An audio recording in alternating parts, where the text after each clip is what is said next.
morning, and thank you for joining the Market Surveillance Committee meeting.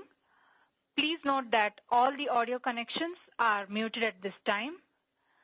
To make a comment or ask a question, if you are connected to the computer audio or use the Call Me feature in WebEx, you may enter the question queue by using the WebEx raise hand icon located just above the chat panel.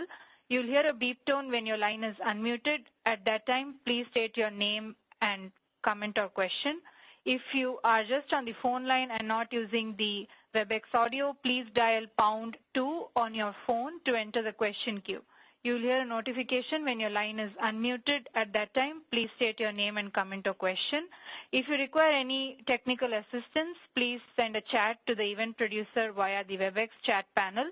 With that, I'll turn the conference over to Dr. Benjamin Hobbs, Chair of the Market Surveillance Committee. Please go ahead. Hey, thank you, Shreyas. Good morning, everybody. We have two very interesting, important topics today. We will be meeting for 4 hours straight, 2 hours each, and so lunch will be a little bit late. But before we get into the substantive agenda, as always, we will have an opportunity for stakeholder comment or questions on any issue. Other than I prefer that you hold questions and comments on today's agenda issues until later. Before doing that, let me introduce the folks who are on the line from our side. So Dr. Scott Harvey and Jim Bushnell, who are the other members of the MSC, are here with us. And then from the ISO staff, we have Danny Johnson, Brad Cooper, Greg Cook, George Angelidis, Kun Zhao, Shami Davis, and do we have anybody else from the ISO? Have I missed anybody else?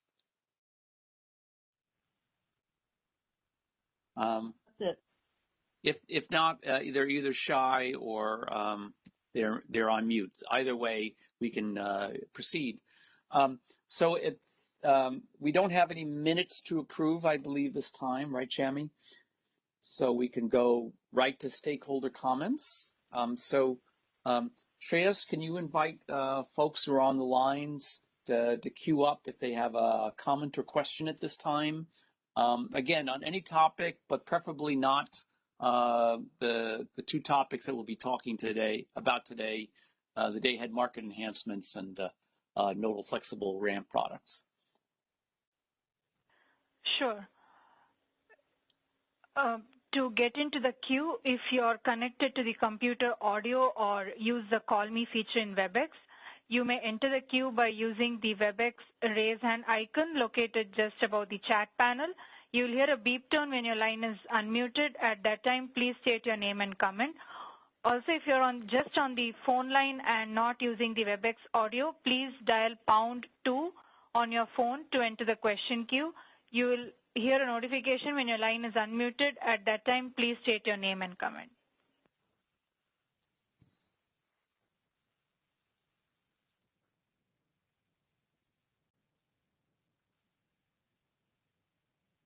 Okay. So it appears that we don't have anybody in queue. Yes, that's right, Ben. Okay. I'm sure they won't be shy later on. So let's go ahead then with the first substantive agenda item, which is on the day-ahead market enhancements. And we have a presentation by two of the ISO staff, George Angelidis and James Friedrich. And so I'll first hand it to George. Thank you very much, and good morning to everybody. This is George Angelidis. We start this session by talking about the market power mitigation as we propose to apply it in the day-ahead market enhancements.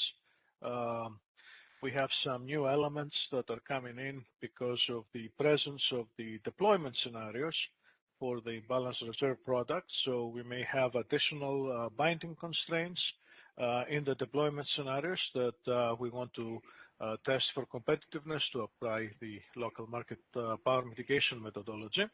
And we have some examples to show you today. The purpose of these examples is to actually answer the question whether it is sufficient to mitigate the energy bids or whether we also need to go into mitigating the imbalance reserve bids in the day-ahead market enhancements. May I have the next slide, please? So we'll work with a simple example with 3 buses with identical transmission lines. We have 2 generator nodes, A and B, and the load node, C. We have the first generator, G1 at A, is a cheaper generator. It bids $10 for energy and $2 for imbalance reserve up. We'll only show imbalance reserve up in this example for simplicity. And the second generator, G2, is connected at node B. It bids $4 for imbalance reserve, and it bids a high price for this example at $70 for energy, but its default energy bid is $40. So we assume that this generator is bidding above its cost. And the load is at 450 megawatts. We assume that it's self-scheduling in this day-ahead market enhancements. And we have an imbalance reserve up requirement of 30 megawatts. And in this example, we don't have variable energy resources to keep it simple. So we assume that all the uncertainty is coming from the demand forecast. So therefore, in the deployment scenarios for imbalance reserve up, we'll consider the 30 megawatt of the requirement distributed to node C, where the load is. And we will observe a transmission line limit in the A to B transmission line at 50 megawatts. So we want to have some congestion in the solution of this problem. So that's the setup. Let's move on to the next slide. So the first pass in the day-ahead market enhancements is the market power mitigation pass for IFM, where we use the submitted bids. So we find an optimal solution here, and the energy prices are they're much higher than the capacity prices, so it's easier to find a solution first working the energy. Obviously, we want to use the generator G1, which is cheaper as much as we can, but we cannot get more than 150 megawatts of this generator without the help of G2, because that will overload the line AB, because if you inject 150 megawatts a day, 50 megawatts is going to flow on that line. So beyond that, for the remaining 300 megawatts of the load, we need to inject energy both at generator G1 and G2 so that they cancel out the flow on AB, so we stay at 50 megawatts. So therefore, we have to inject 300 megawatts at A and 150 megawatts at B to serve the 450 megawatt load. So that's the optimal solution for the base scenario. And simultaneously, in the deployment scenario, we have to serve an additional 30 megawatt of uncertainty materializing at C. So since we're already congested on line AB, we have to serve it equally from G1 and G2, again, not to overload the line AB. So we'll buy imbalance reserve up 15 megawatts from G1 and 15 megawatts from G2. Both 1 and 2, they are marginal at their location. So they set the price there. So you can see that the energy LMPs are $10 a day, $70 at B. And because of the symmetry, the LMP at C is halfway in between. So it's at $40. And similar thing happens with the marginal prices for the imbalance reserve up, which is $2 at A, $4 at B, and halfway through $3 at C. So we do now in the solution of the market power mitigation, an analysis to find out if the constraint, which is binding, A to B, and it's binding in both scenarios, both the base scenario and the deployment scenario, because you have 50 megawatt flow on that. And that constraint is not competitive applying our traditional market path analysis, the DCPA, because the generator G2 is the only generator that provides counterflow on that constraint. So G2 could potentially exercise market power by bidding a high price for energy. And it did. It bid $70, so its default energy bid is at $40, so we will mitigate that energy bid from $70 to $40. So if we go to the next slide, we'll see with this mitigated bid, as you can see, it's $40 now. We'll see how the IFM will calculate a solution using this mitigated bid. Okay, so the power flow pattern is the same. All right, nothing changes there. Of course, the prices are different. Now the marginal price at B is $40 because we mitigated that bid, and that generator is still marginal at that location. And that will result in a price at C halfway between 10 and 40, that's $25. So you can see that we have a reduction in the price for the load, in the LMP for the load, because of the mitigation of the energy bid. The prices for the marginal imbalance reserve up do not change. We haven't changed anything there. So nothing changes as far as mitigating energy bids. So everything is still the same, except for the fact that we may potentially have different sets of binding constraints in the day-ahead market enhancements coming from the different scenarios.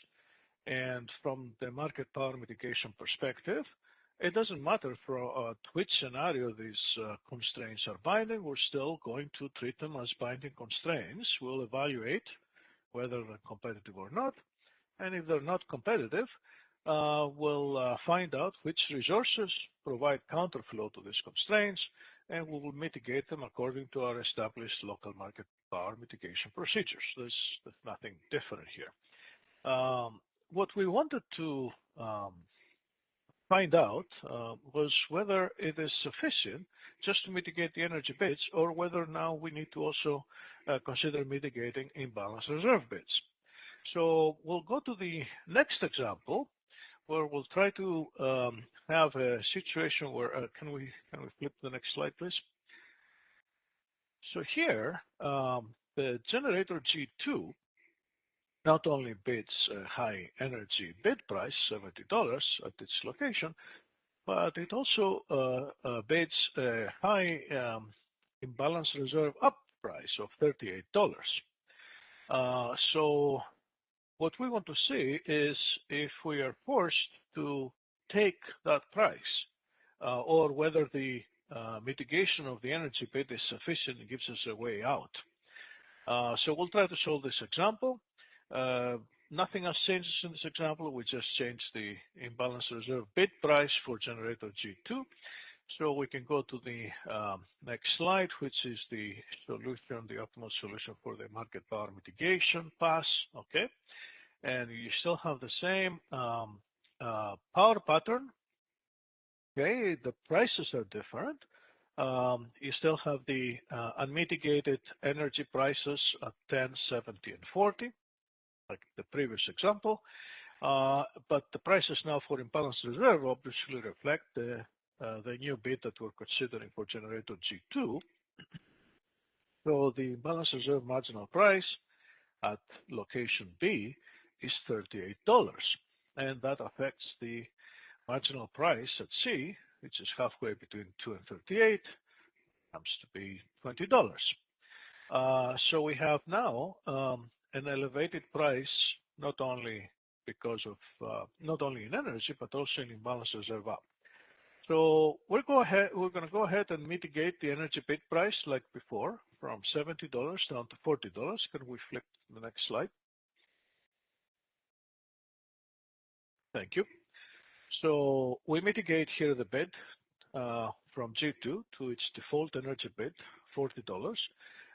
But at this time we say, okay, we're not going to mitigate the imbalance reserve up bid. So we leave it at $38 and we'll see whether what impact that has in the IFM solution.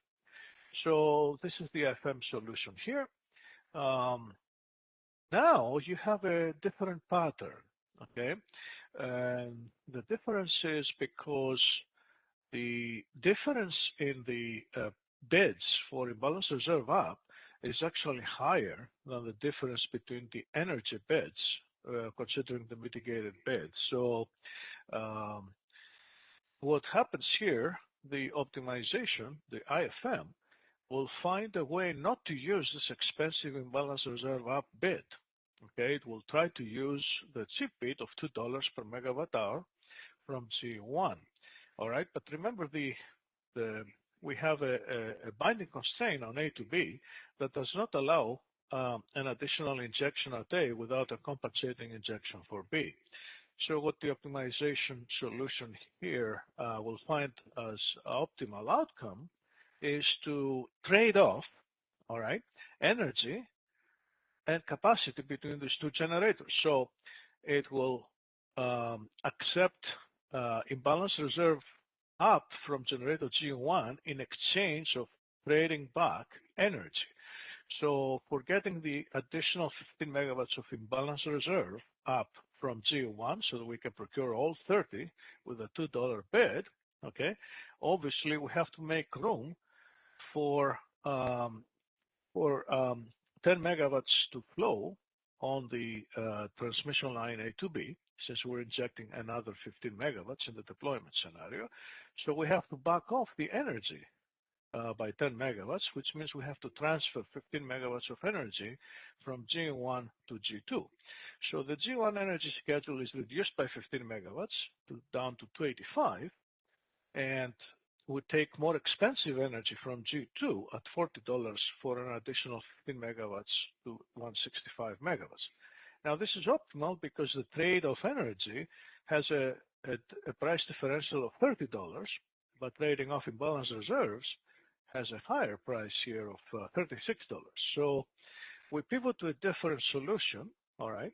And as you can see now in this solution, we're not using this expensive bid. So the optimization found a way not to use this expensive imbalance reserve up bid, all right?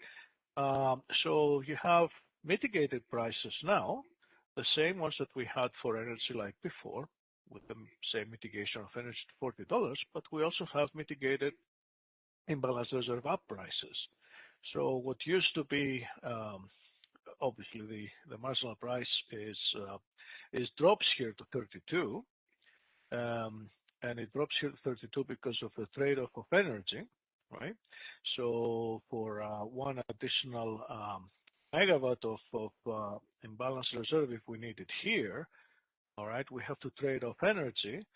And so if we have to serve 3 megawatts of additional imbalance reserve at B, we have to inject 3 megawatts here. 1 megawatt is going to flow on this line, so we have to make 1 megawatt room from energy. So we have to also exchange 3 megawatts of energy. So George, are you talking about, excuse me, George, are you talking about slide 7 or slide 6? I think we need to advance the slide. We are on slide 7. I'm explaining why the imbalance reserve up price is $32 at B. Right. We see slide 6 on the WebEx. Slide 7, Ben. I think it might be you. Oh, okay. It's not refresh. I guess I'm on the East Coast and far away. All right. Thanks. Oh, so slide 7 hasn't reached you yet. That's interesting.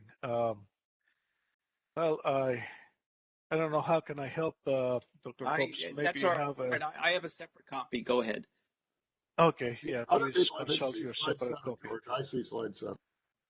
Yeah, I'm working on slide 7 too. So hopefully, Dr. Hopes, you can look at your site presentation, not the Yeah. WebEx. Yeah, so as I was saying, so trading 3 megawatts of energy, what is this? This is a cost of 3 times 30 the difference. It's a $90 cost, right? And then we also have the cost of the 2 megawatts for the 3 megawatts that we inject for imbalance reserve up. So that's $96 for 3 megawatts of demand. So 1/3 comes to $32. So that's why the price is $32 for imbalance reserve at B. And obviously halfway through between 2 to 32, $17 for C. So what we see here is actually just by mitigating the energy bit, we avoided using an expensive bid for imbalance reserve up, and we have a mitigated price essentially for imbalance reserve at node C. It used to be $20, right? So now it's down to $17. Our first conclusion here, and when we're looking at this, was that we cannot hold hostage by a generator that has potential to exercise market power because of its location on the grid. We cannot get held hostage for imbalance reserve because the imbalance reserve product is very fungible with energy. So the IFM will always find a way to trade off energy on the grid and buy the imbalance reserve product from another location at a better price. So yes, we cannot hold hostage to a high bid, which may suggest that, okay, then we don't need to mitigate imbalance reserve up. But the fact of the matter is that this energy exchange and reconfiguration of the energy pattern on the grid, as you see here, where we pivoted to a different solution to avoid the expensive imbalance reserve up bid, has a cost. So you have a cost on the grid just by trying to avoid the expensive bid. And if you remember, our principles and our objectives for local market power mitigation was not only to avoid using expensive bids, but also to mitigate the ability for a participant to economically withhold, because economically withholding also raises prices on the grids. And we see that here by realizing that this is a higher price than when we had the other example where we had $4 for imbalance reserve, right? The price was $3, so now it's 17. So we still have higher prices. So we're going to go to the next step here and say, what if we want to mitigate the imbalance reserve bid of $38? Okay. The fundamental problem that we have with this is that this is capacity availability. We don't really have a default bid, cost-based bid for capacity availability. It's not easy to come up with that. So what we propose in the day-ahead market enhancements is to use the concept of the competitive LMP. The competitive LMP in local market power mitigation is the LMP that you have at a location if you strip out all the contributions from uncompetitive binding constraints. Okay, so if we go back, let's go back a couple slides to find out what's the competitive LMP here. Can we go back a slide? So this is slide 6. This is the result of the market power mitigation pass. We haven't mitigated the bids yet. So the LMP, or the imbalance reserve marginal price at B, is $38. Okay, and that is if you calculate this price, how it comes about is from the reference price. Okay, and our reference here is the single load location at C.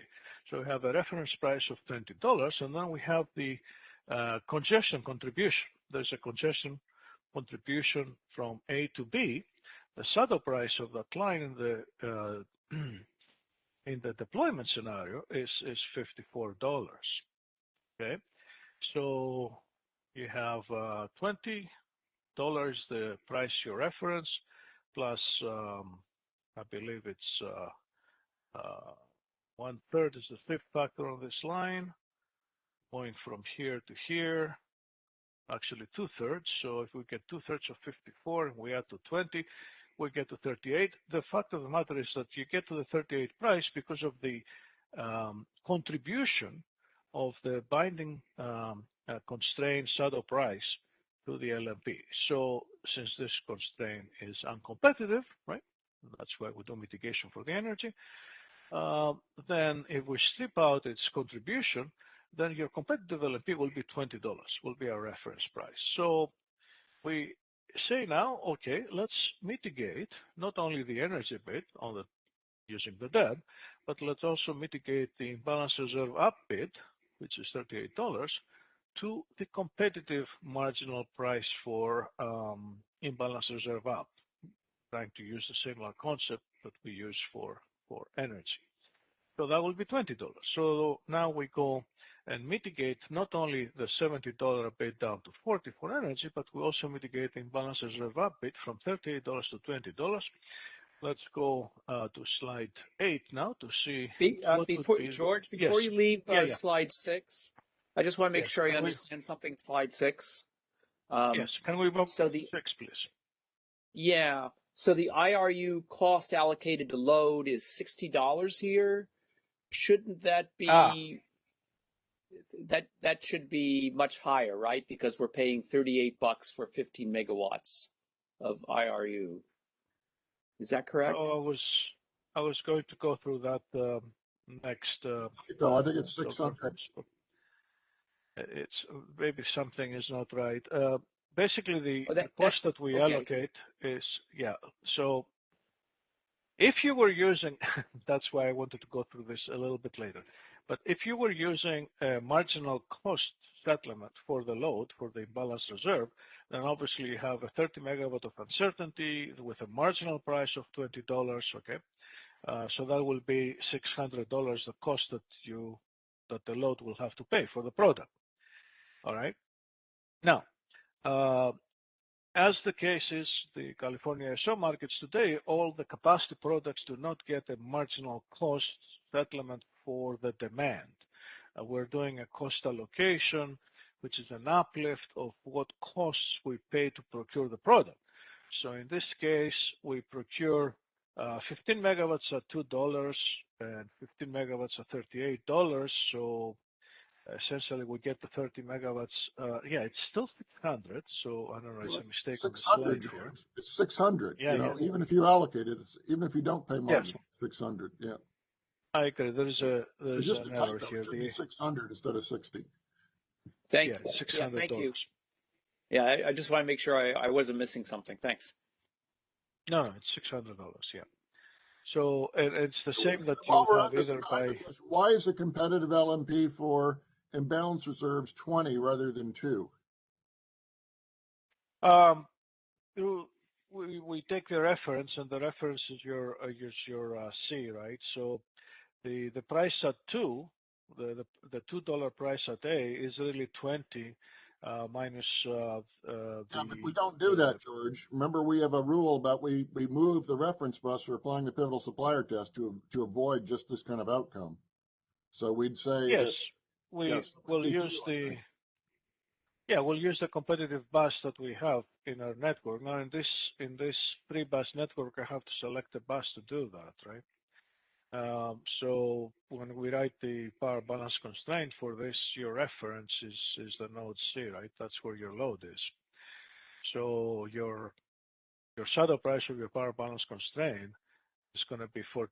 That's the price of energy at node C. So in the actual ISO network, we have a location on the grid that is either Vincent or Midway, depending on how the flow on path 26 goes, right? And that is the competitive bus. That's where we select that price as the competitive LMP. I have to do something here for this 3-bus network. And the selection is the... So Scott, I'm just trying to understand, is your question just about where the swing bus is, or even if the swing bus was at C, are you saying that you think the price should be 2? The way we developed it 10 years ago, we're supposed to use 2 buses to avoid this outcome. That's one of the flaws of the pivotal supplier test. If you have somebody that's close to the reference bus that's exercising market power, they don't get mitigated. And that we were supposed to, that's why we have two buses, right? That we use to apply the pivotal supplier test. And I think we'd choose between A and C. And when we choose A, we'd say $2 is the competitive price.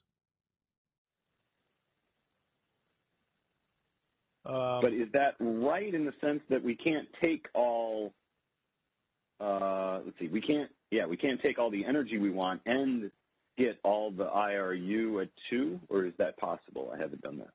Remember, this isn't like a hypothetical dispatch. This is just taking the, setting the shadow price of the binding constraint to 0, and you're identifying what's constraint by, you're looking at more than one bus, because if you just look at the distributed reference bus, sometimes you won't identify a binding constraint.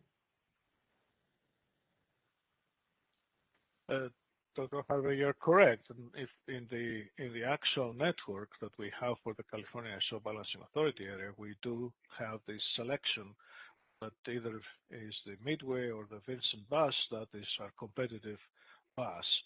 I have to do a selection here for this small example to illustrate the concept. And for this example, your reference, that's where everything is referred to, is your distributed load. It's actually the load at C. There's no other load anywhere in the grid. So that's why I pick up the location at C. I don't think we can go all the way to A and pick up the $2. That's your cheapest bid in this small network. Yeah. That won't be the right price for G2, right? You see the? Well, I'm a little confused because I thought. So what we're doing is relaxing the A to B constraint only. That's considered the uncompetitive. Competitiveness, right? Because that's the one that's binding. We test whether binding constraints are competitive. And A to B is the binding constraint. So we test it for competitiveness. Right. Yeah. And it is uncompetitive. And if we set its shadow price to 0, the competitive LMP would be 2. I disagree. If you set the shadow price to 0, the competitive LMP is not 2. I mean, it's like you have a bid here at $38, right? And it's not the way that somebody from MMU, well, we don't have, but anyway, let's put this aside. That's something else we can discuss. It isn't central to your point. Go ahead. Yes, I'm just trying to say what would be the potential price that we'll select to mitigate the imbalance reserve bid that we found out that it belongs to a generator that provides counterflow to an uncompetitive binding constraint. And we want to apply the same principles that we have for the energy mitigation, which will pick up the marginal price at the competitive bus. We call it the competitive LMP. And this network, I'm selecting the bus C to be the reference for the prices here. So I'm saying this is the bus that provides the competitive LMP. I guess I'm wondering why, if we set the shadow price of that line to 0, why aren't all the nodal prices the same? Because there would have to be congestion on one of the other lines for them to be separation. This is a dispatch pass he's showing. We're talking about how the market power mitigation works. It would set we don't have it isn't a dispatch. It's just taking the non-competitive shadow price and setting it to 0, and then calculating the prices. So you're just changing the LMP component. You're adding to that node's price. Yeah, when you calculate the price at B, you'd be setting that shadow price to 0, so the price would be 10 and 2. And then if that was the competitive LMP, the competitive LMP would be $10 for energy and $2 for imbalance reserves. So maybe I should explain how I calculate this, right? So the way we synthesize the prices. Just go ahead, George. This is a side conversation we could have with MMU about how it actually works, but that's not central to your point. All right. So I went back to slide 6 to show that the price is $20 at C in the market power mitigation pass. We're using the unmitigated bids, and claim that I have here is that these prices at C, being the reference where we formulate the equations for the problem, are the competitive LMPs, and we can talk about that. So I'm picking up the $20 price here. I'm saying, okay, so this is the competitive marginal price for imbalance reserve up from the solution here. And we're going to mitigate the $38 bid for imbalance reserve up from generator G2 down to $20. So we can go to slide 8, perhaps. Yes, so slide 8 shows the IFM solution where now we have mitigated not only the energy price, the energy bid down to $40, which is the depth for G2, but we also mitigated the imbalance reserve up bid from $38 down to $20, which was the competitive marginal price for imbalance reserve up in the NPM pass. So now you can see that with these prices, the solution now reverts and pivots back to the same power flow that we had, the same pattern that we had before, which is the optimal pattern where you have 300 megawatt energy scheduled for G1 and 150 megawatt energy scheduled from G2. Your prices for energy are still the same as before when we mitigated only the energy bid price. So the price at C is halfway between 10 and 40. It's at $25. Okay. And now the prices for imbalance reserve up. Now you see that with the $20 bid, the solution picks up 15 megawatts of imbalance reserve up from both G1 and G2, exactly so that we don't have a violation on the A to B congested line. And the price for imbalance reserve up is halfway between 2 and 20, so it's $11. So mitigating the imbalance reserve up bid price from 38 down to 20 actually had an effect of mitigating the imbalance reserve marginal price at C from $17 down to $11. So you see we have an effect by mitigating the imbalance reserve up prices. Now, if we were using the $11 marginal price to do the settlement for the load for the imbalance reserve requirement of 30 megawatts, okay, then you would see that this is what we would have to charge load. But right now, what we're doing for all the capacity services, we do a cost allocation, right? And for the cost allocation, essentially, we buy 30 megawatts at $11, right? So we have the cost allocation to be $330. And remember, before we had a cost allocation of $600. So we still reduce the price that the load has to pay for the imbalance reserve up product. So our conclusion by doing these exercises here is that yes, we may not be forced to use a high imbalance reserve up bid just by merely mitigating the energy bid.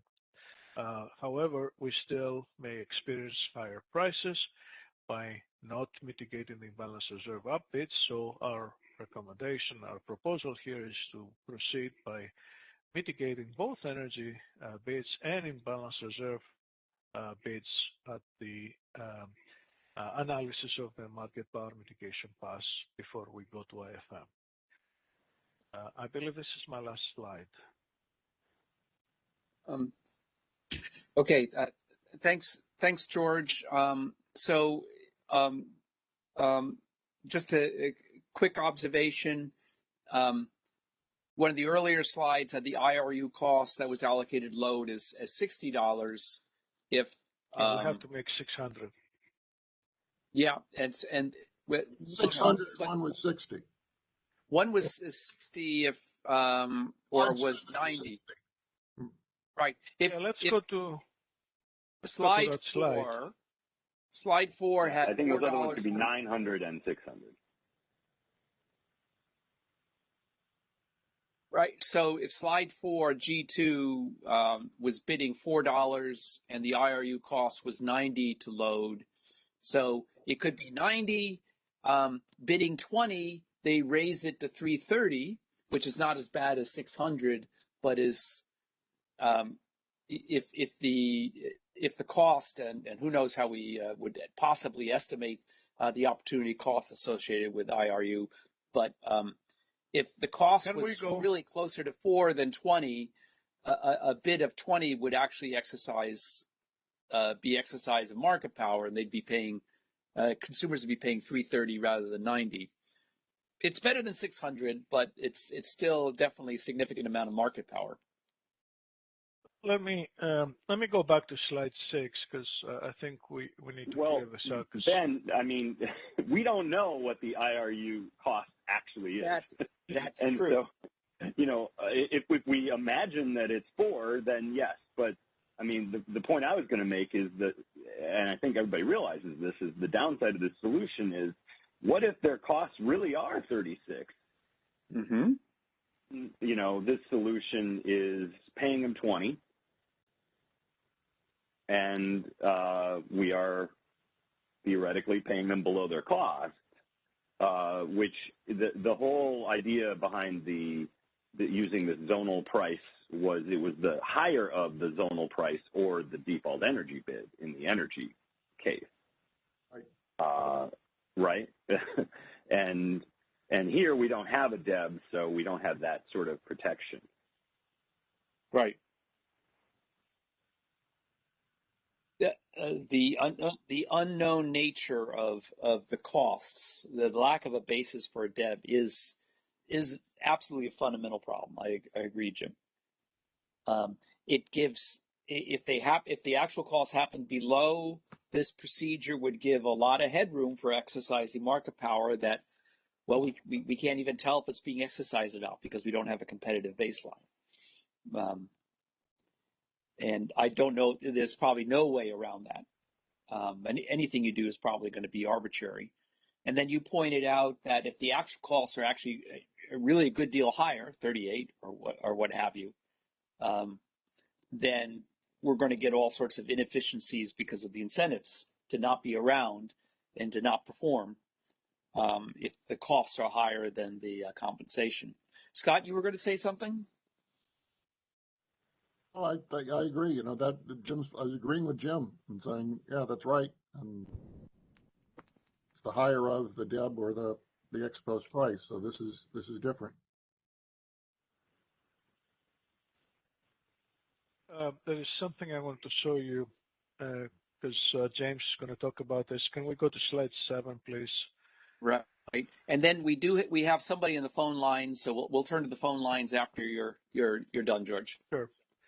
Yeah, so indeed we had a mistake in the slide previously. The cost was 600, but here this is the result of the mitigation only on the energy bid, where we avoid using the $38 bid, and the marginal price at C is $17, but the cost that is allocated here is indeed 60, because we only procure we only procure 30 megawatts at $2, so that's a $60 uplift cost, although if you had a marginal cost settlement for the demand, that would be 30 times 17 will be a much higher cost. Now, this looks a little bit odd compared to the solution that we have when we mitigate the imbalance reserve bid, because there our cost to allocate was 330.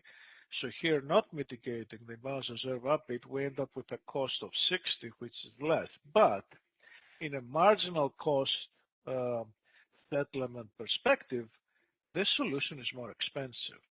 The fact that the cost that is allocated to load is less is only because of our practice to use an uplift to recover the cost for procuring capacity. And that may have some other implications for congestion revenue rights that James is going to talk next. So I just wanted to make that statement as a prelude to what James is going to talk next.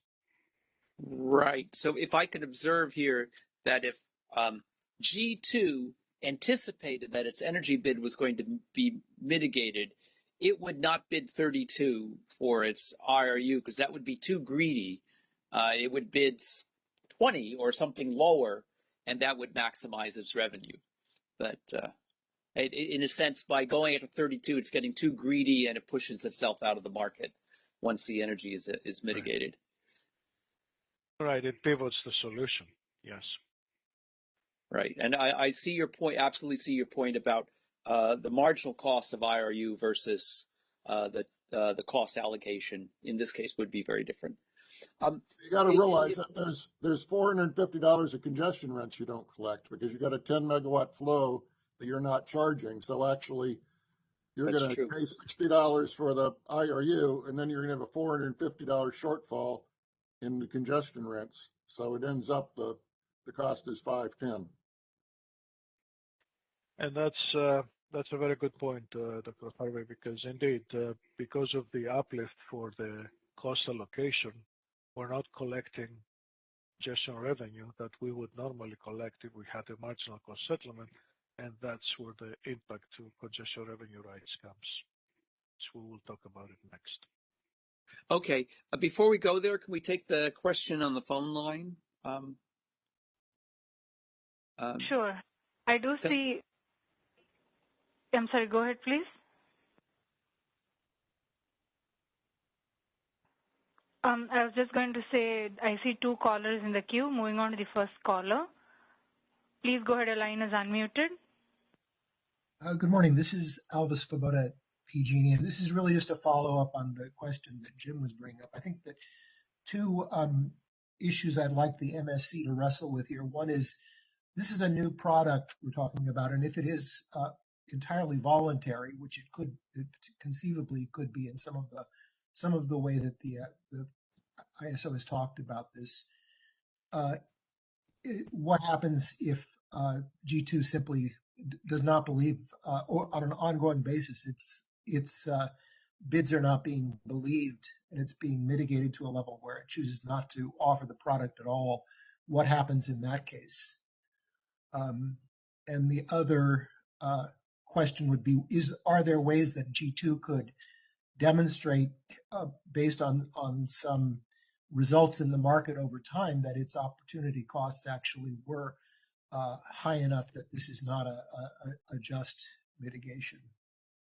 So those are just two questions I had for you to tease out of this. Thanks.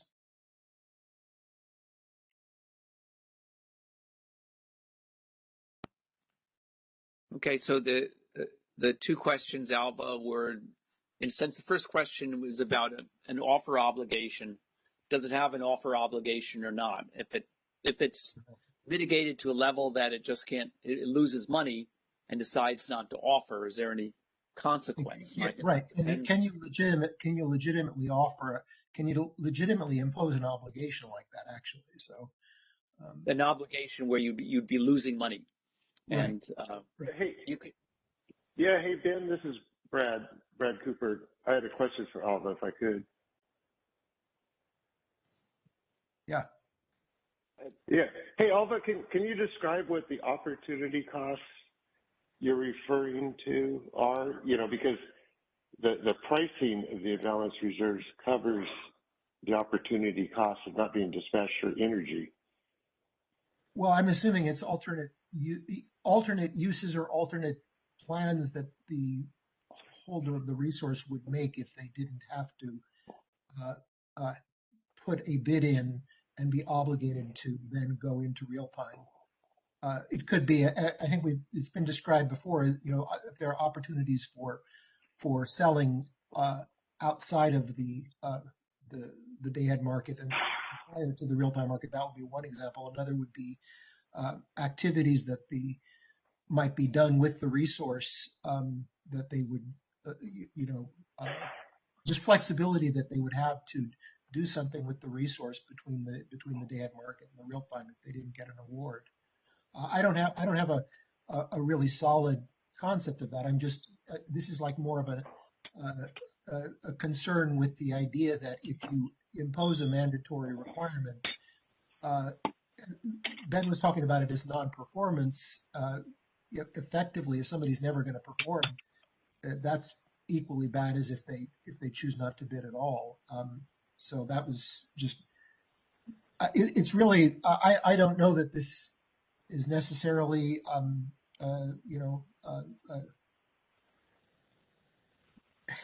don't know how much of an issue it is. It's just something that worries me about this idea that, you've gone through this algorithm and mitigated somebody's bid from 38 potentially down to 2. And I think it is significant that, that Scott saw that as a possibility. And that would, that kind of outcome would lead participants to not even offer the product, really, if they had the choice not to. Yeah, I was asking because I was asking because I know back in when we were talking about I think when we were talking about the CME contingency, the CME product that we end up not developing, we had comments from DMM where they disputed that resources, at least if we're just talking about resources within the Cal ISO, and I haven't thought about it in an EDM setting, but you don't really have opportunity costs in the day-ahead market for reserving capacity from a resource because, exports from the ISO, if your opportunity cost is a sale in another market, exports at the ISO are actually, effectuated by buying an export at the intertie point, not directly from the generator. So they were skeptical. There were opportunity costs. That's why I was asking. I'll give you one other counter, which is possibly in the environment where storage is a very significant part of the mix. I think opportunity costs might have to do with different, periods of time in which storage was going to be used, and that would circumvent the what the DMM was talking about. I think you could just have an assumption that you're planning to use some storage at a different point in time than just simply moving it over to real time would seem to indicate. I mean, there's the dam will optimize storage, Alva. So I mean, if it saw an opportunity cost within the day-ahead market, it would take that into account and not use it for this if it only optimizes something. I think there are some costs though that demand response that has some costs of being available to reduce. They might not want to offer if they were potentially mitigated to nothing, and Cascade Hydro might have. They have costs, I know from. Yeah, well, that's markets, I was getting at that one, which is that if there are any opportunity costs across days, which I think there are, then that would be another example of where you could legitimately say, I had intended to use my storage tomorrow rather than today. And with long duration storage, that becomes an increasingly significant element of how they would essentially be bidding in any particular day would be based on a expectation of how they would use the resource over multiple days. Even just 2 days, I think you could make an argument that there is a real opportunity cost, though. But there is, I think, reflected in the energy offer. So I mean, you wouldn't be used. I mean, the opportunity cost is relevant. Is the opportunity cost of just being scheduled to provide imbalance reserves. That's why I think of things like Cascade Hydro, where you have to do something and change the way you operate your system in order to be able to provide that energy, or demand response, where they have to do something about the way they operate the production process so that they can drop it. Well, you'd have to charge incrementally in order to provide for a battery to provide imbalance reserves. So, to some extent, I think I recognize your point is that the day-ahead market is trying to recognize arbitrage, and it does so very well in some respects, but in others its limitations may become apparent in looking at this kind of product. I think we're a little overly focused on opportunity cost, and I think this is the point maybe Scott's making too, that beyond I can see maybe there's some nuanced arguments that there are opportunity costs sort of arguments to be made there. But there are other types of costs that aren't opportunity costs. that are also potentially of concern. And I think your broader point was, you know, if what happens to participation if mitigation does take prices below those costs. Right. And the second part of your question, which is, should there be some kind of process where you could kind of appeal to DMM or whoever to have sort of a DEB in place that might be higher than this mitigation. Right. It seems like that's a very reasonable theoretical process to have in place. Might be easier said than done because trying to, you know, quantify these costs is tricky. But, you know, if there is a gas scheduling cost or like a cascading hydro system like Scott was describing, it seems like those are things that you could at least articulate. And there should be some kind of mechanism to sort of, I guess, appeal the results over the long run if that is the case. I also wanted to ask just factually, what is the state of play of a must-offer obligation for this product?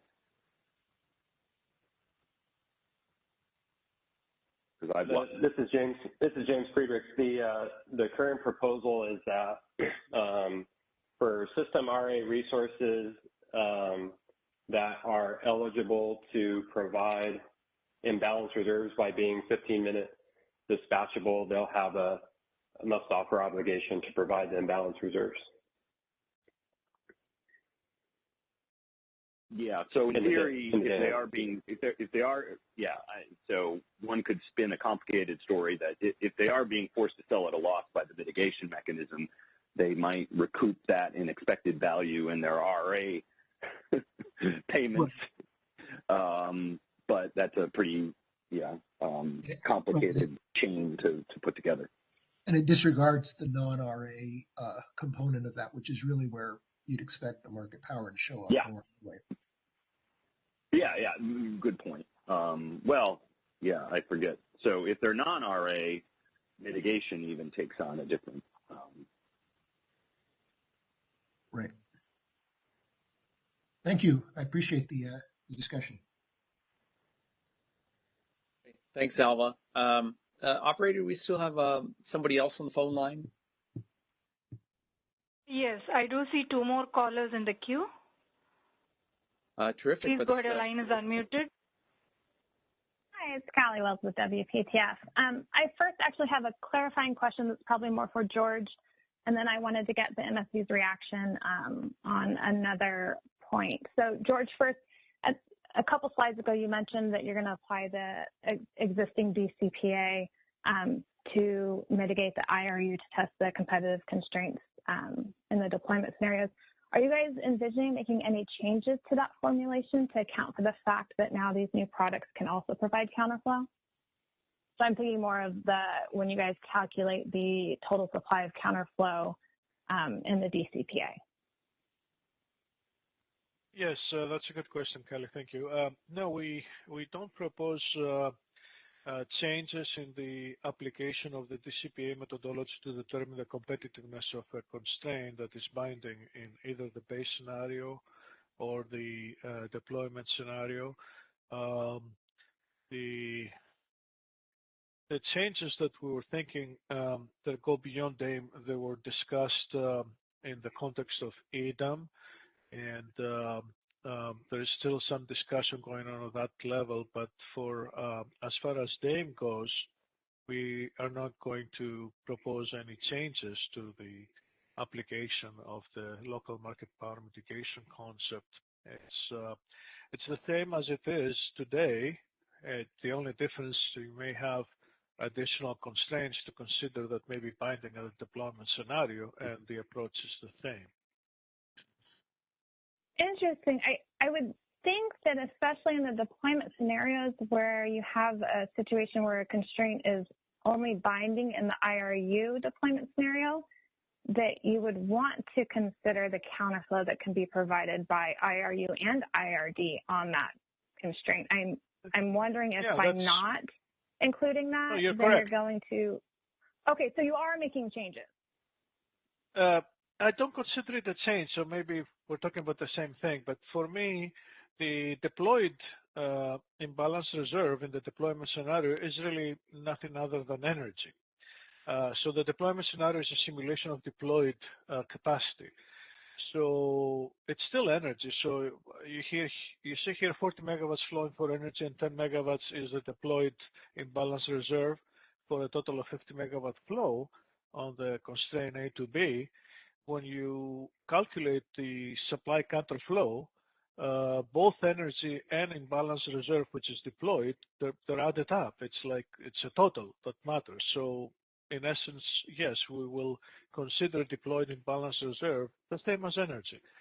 So I don't consider this as a change. We see it as energy, so the same application of the calculations for the supply counter flow in the base scenario apply in the deployment scenario as well. Okay, so the supply, when you calculate the supply of counterflow, it will include all the bid-in supply of IRU and bid-in supply, not just the deployed, right? Because the supply is how much is available. Yes, all of it, yeah. Okay. So it's energy plus deployed imbalance reserve up. We can talk offline on that one. That's the point that kind of confused me. It should be energy plus offered in IRU, not just deployed IRU. Okay. Well, all of it is deployed, right? So in the deployment scenario, we deploy all of it. Everything that's procured is deployed. So it's the entire requirement of 30 megawatts here is considered to be part of the load now. And all of what is deployed, 30 megawatts at G1, is flowing as energy now. So it's all of it. That's not everything that's offered. That's Callie's point. Yeah. Everything, I should say everything that is selected, right?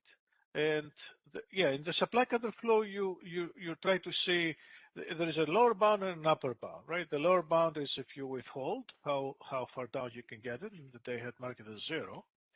And in the upper bound is, yes, it's everything that you offer, how much you can provide.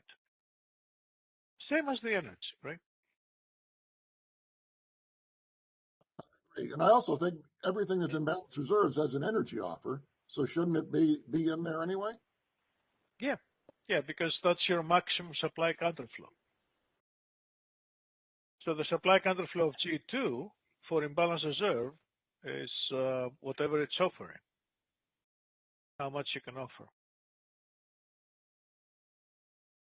Now, the demand for counterflow also includes the requirement now too, right? So the demand for counterflow, I can kind of see what. Yes, it includes the requirement. It's the entire 50 megawatt flow. So it's and so while you say nothing's changed on the supply side, I can see how that would be the case because you're just sort of adding, you had an energy bid and then you're adding kind of an IRU bid to that. Yes, but on the demand side, you are increasing the demand for counterflow, right? Correct. It's still what's flowing on the deployment scenario, which is 50 megawatts. Maybe we're talking semantics, but if you have an application of the DCPA that considers energy flows, what happens in the deployment scenario, you still have energy flows, the ones that they are from the base scenario plus incremental energy flows for the deployment of the imbalance reserve. Same methodology. Okay, yeah, George, and I mean, I guess the other thought is whether or not we need to think about including IRD because the downward on the same side can also potentially provide relief on the transmission constraint. But if there's a way that you guys could maybe provide some documentation or an Excel file or something that shows how the DCPA will account for the new products that are offered in on both the supply and the demand side of that formula, that would be great because I'm just a little concerned that if you don't incorporate all of the available supply that can provide counterflow in the supply side, it's going to lead to over mitigation. Yeah, we can probably release a technical document showing how the CPA is applying in the case of the imbalance reserve deployment scenarios. It's not a big deal. Okay. That would be great. And then the other question I had, actually, I wanted to tee up something for the MSC. So kind of the previous discussion around all the other potential costs that should be reflected in a competitive or default energy bid for the IRU product was kind of something we have been wrestling with as well. We think that there's, other costs, gas price volatility between the day ahead and real time.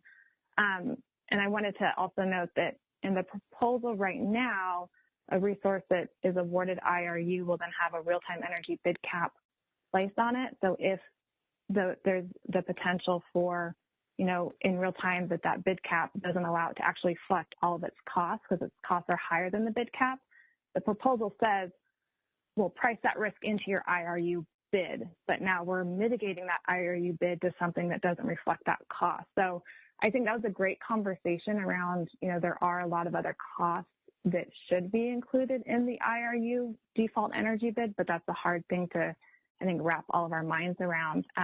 But where I was kind of going with that is I've heard a lot of issues, a lot of concerns with mitigating the IRU, and your slides show that when you mitigate just the energy alone, that addresses a lot of the issues and concerns.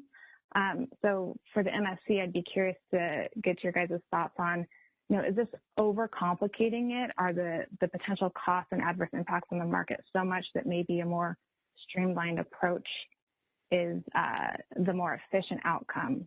Have the bid cap in place, the graduated demand curve in place as well, to where that actually is the more, efficient solution to address this concern.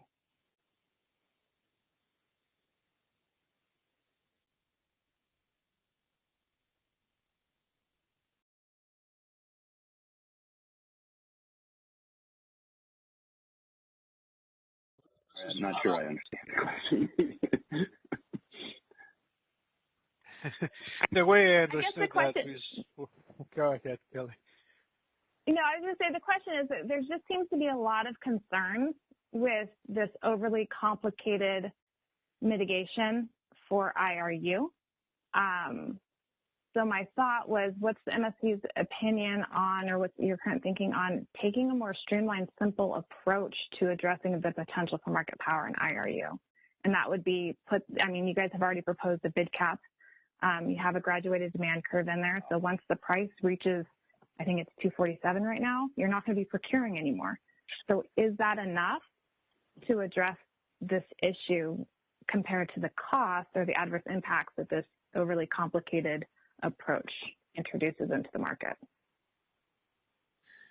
So I don't think we have an opinion. I guess I wouldn't.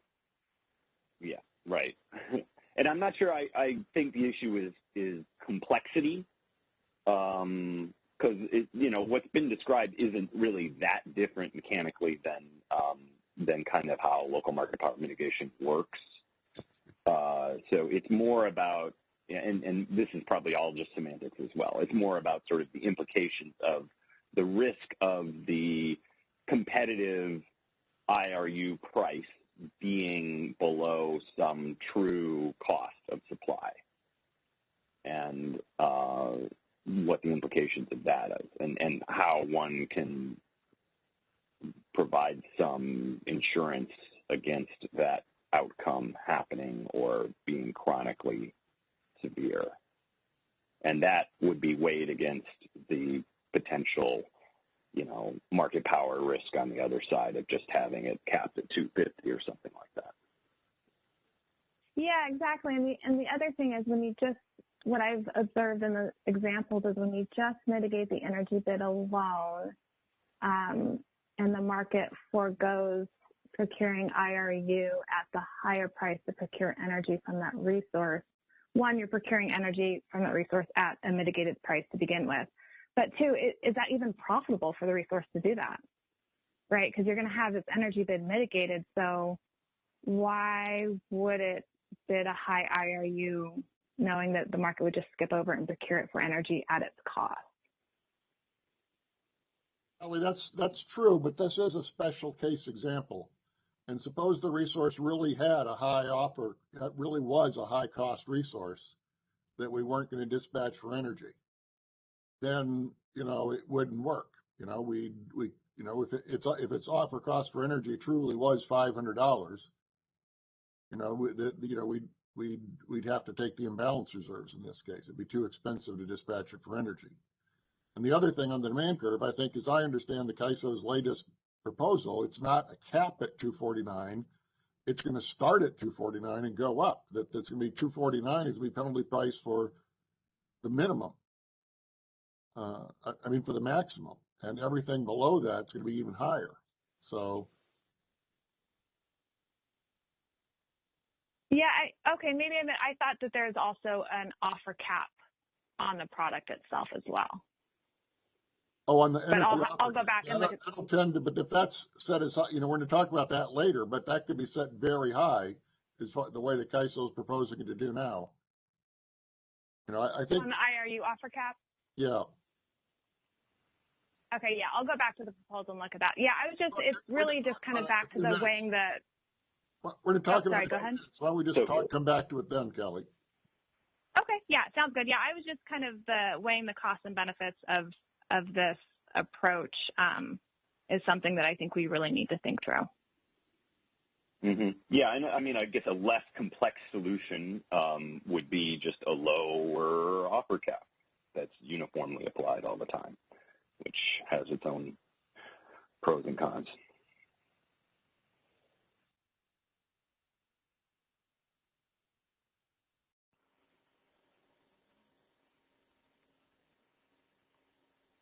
Ben, I do see one more caller in the queue. Let's go ahead then. Sure. Please go ahead. Your line is unmuted. Hi, this is Carrie Bentley with the Western Power Trading Forum.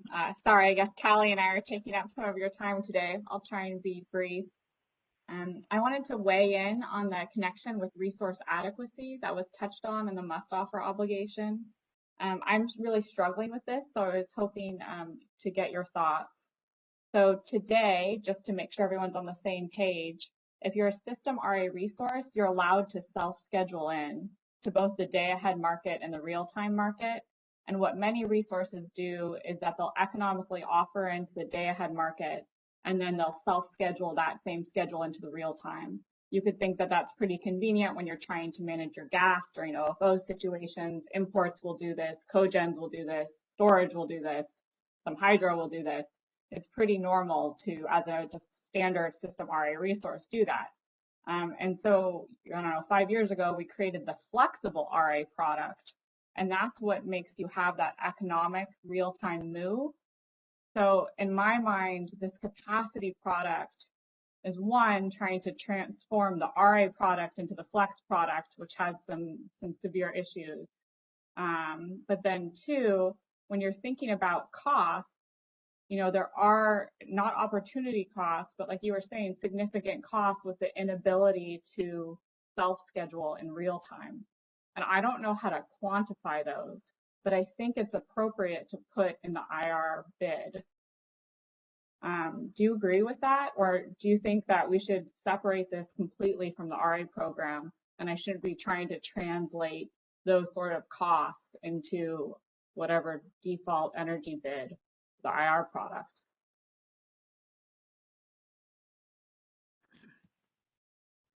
Could you tell us just a little bit more about what these costs are of having flexibility in real time in terms of whether reserving fuel or if you back down having to sell fuel back at less than what you paid? Is it really a matter of fuel costs, or are there others? Yeah, there are fuel costs, but then there's also fees if you violate things. It really is so resource specific. This is where I struggle. Like I have cogen clients who need to notify their on-site load, and they could do it, but they can only do it a certain number of times a year. Or have a hydro facility that prefers not to take risks, so they self-schedule it in. And how do they quantify that risk? Well, they have a spreadsheet, and it's not, I don't know how to translate that into something DMM would accept. And they really, maybe you could attach a price to not self-scheduling, and I think that's what this product is doing, but they're not super clear in terms of, it's the difference between, ICE's real-time price and the day-ahead price.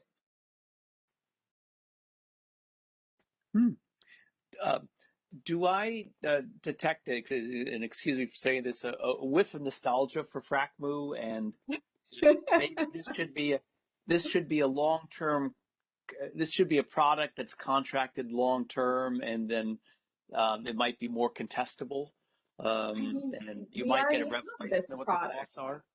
Pardon me? Yeah, I mean, that maybe is my confusion here. We have a FRACMU product. We have a flexible RA product that requires you to economically offer in real time. So this is just duplicating that requirement in the market, and so for the flex RA resources, they already have to do this anyway. So to me, their cost is zero. And then for the other resources that don't have to do this today, well, they're not selling flex RA for a reason, even though it's a premium. So then their cost for IR is really high, and that mitigated price probably won't cover it. Hey, Ben, and Carrie? We can set some kind of price that's a band that here's a reasonable level that we're not going to mitigate below, that's independent of the competitive LMP. And, some resources then, even though they mostly want to be inflexible, they will at times offer it if they think they're going to get it. Yeah, I mean, and I think that's true, but I think that price is really high. Because again, there's a reason why they're not selling them. If it's really high, maybe they're not good sources of imbalance reserves, and that's the truth. Yeah, I mean, I think that's true, but under the CAISO's proposal, they're forced to bid in.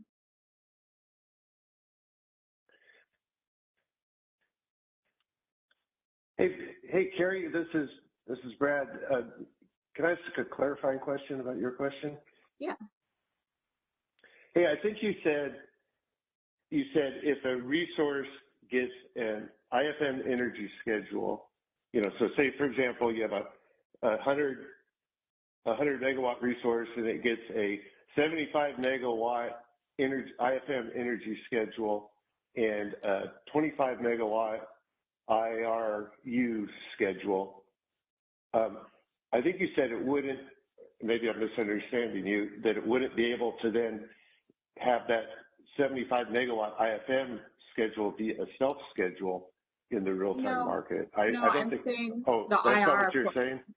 Nope, I'm saying the IR portion wouldn't be able to be self-scheduled in. That you have to economically offer in your IR award. Right. Okay, but they would be able to self-schedule in real time their IFM energy award, though. Yeah, but again, there's a reason why people don't sell flexible RA, and it's because they want to be able to self-schedule all their energy and know for certain, or as certain as they can, what their schedule is going to be in real time. Okay. I'll leave it there, but I have to say that's something I'm struggling with, and I just don't know how to make this proposal functionally work with those resources that truly aren't flexible, and as Scott says, aren't good candidates for this. And it seems really rough to force them to offer in and then mitigate their prices to something that, it just isn't fair. Yeah, hey, Carrie, this is Greg, and I can add a little to that. One of the trade-offs we've been looking at is, there's really two approaches we've been considering. One is the one that's in the proposal today, where you would require an economic bidding requirement for all those that are eligible to provide the imbalance reserves. The other approach would be to change the flexible RA product, because I think arguably, that flexible RA product was developed, I think it was more than 5 years ago, but I'm not sure how relevant it is to today's market. But we really need to change that to, providing that imbalance reserves and tying it to the imbalance reserve requirement. And then we could separate out those resources that would have that economic bidding obligation versus those system resources, like you said, that aren't set up to provide that type of service. So, it's kind of a trade-off, whether we want to continue to have a flex RA requirement, which would, establish those types of obligations, or if it's more of a, blanket approach to the system RA resources. And from what I'm hearing you say, that it's better to have a flex RA requirement so we can differentiate which system resources have that obligation versus which do not? Yeah, I mean, I don't know if I'm supporting maintaining the flexible RA program. I think I'm more just pointing out that the program exists and there's some inconsistencies with how the DEB is being created and costs here. But it sounds like if you have an alternative. I'm saying it would. Yeah. I'm saying it would have to change. I'm not saying continue it the way it is today. I think it would have to change to be aligned with the day-ahead market enhancements and the imbalance reserve product. Oh, yeah. Then yeah, I agree. I think that would be a better approach, and then allow you to maybe refine this mitigation proposal a little more. Thanks. Okay. Thanks. Let's see. We're at 10:30 now. We've got another half hour for this agenda item and another meaty topic under this. Are there any more questions on the phone lines? Maybe if there is, I'll ask that people be quick. Yes, Ben, I do see one more caller in the queue. Okay. Let's take that caller, and I'll ask you to be quick so we can move on to congestion revenue rights. As a reminder, you'll hear a notification saying that your line has been unmuted. At that time, please go ahead and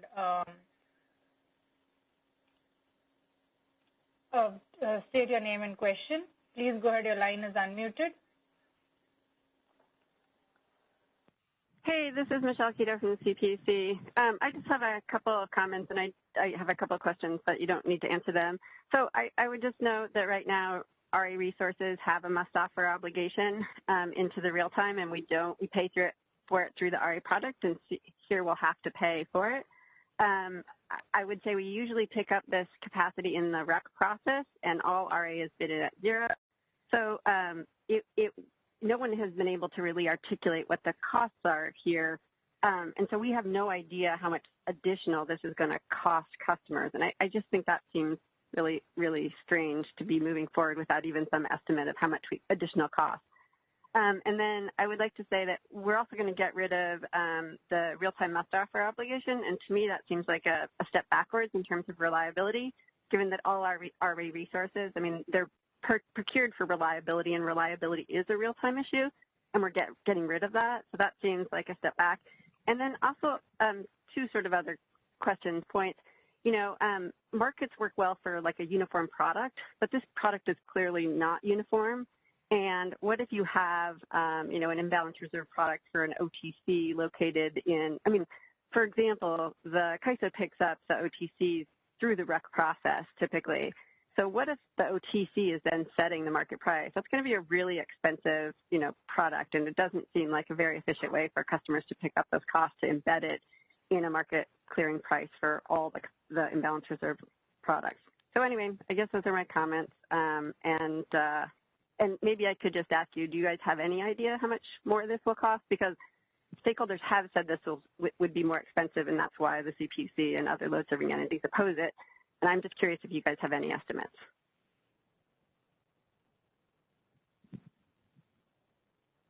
Okay, I'll take that as a no. Thank you very much. Thanks for the questions, Michelle. George or anybody else from staff want to address the question of estimated costs?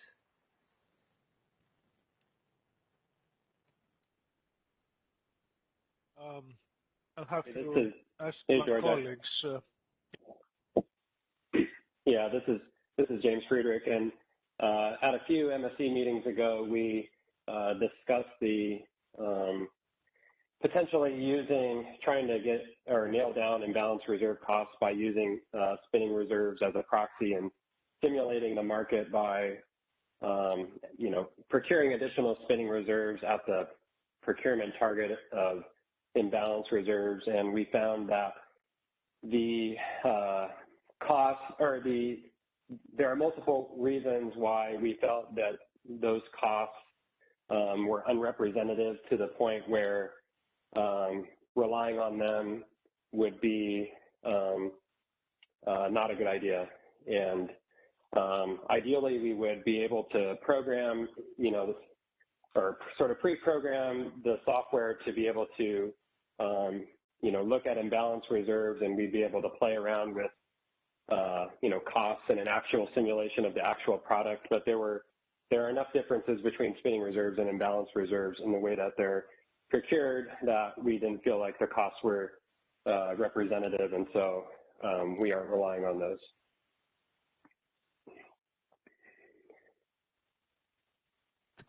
Is there any reason to think that because of the systematic differences between how they're procured, that the cost of additional spin would be an understatement or would be an overstatement? Is there a clear bias one way or the other, or it's just they're so different you just can't compare them? You don't even know if there's a bias one way or the other. I think the two major factors are. One, that the universe of resources that are providing spinning reserves will be smaller than the universe of resources that are capable to provide imbalance reserves. So that may not be representative in terms of the quantity of reserves that are available. The second major one is that on a sort of a scarcity pricing basis, the way that spinning reserves are procured under scarcity would be different than the way we would propose to procure imbalance reserves under scarcity.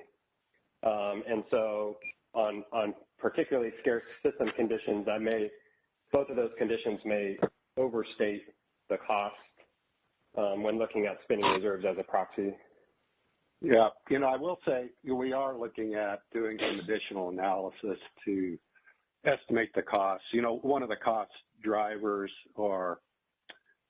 would be, looking at the commitment costs we're incurring through the RUC adjustments versus, I think there's a lot of efficiencies to be gained through doing that commitment, in the co-optimized IFM. So, we're looking at how we might be able to calculate some of those costs as to what the benefits of the imbalance reserve product would be versus, the way that we're doing it today through, adjustments through the RUC process. Actually, I'm sorry to interrupt here, but I can hear some background noise. So if you could please mute your line, that would be helpful. Thank you. Please continue. Yeah, so hopefully everybody's able to hear that. But yeah, we are looking at doing some additional analysis on, quantifying the costs and benefits of the imbalance reserve product that we're hoping to have out here this summer. Thanks, Greg. So James, I think the things that you described suggest that if you look at the cost of additional spin, that will overstate the cost of IR, because spin comes from a smaller population of units, and scarcity pricing, you suggested that it's done in a way for spin that will tend to overstate the cost for IR.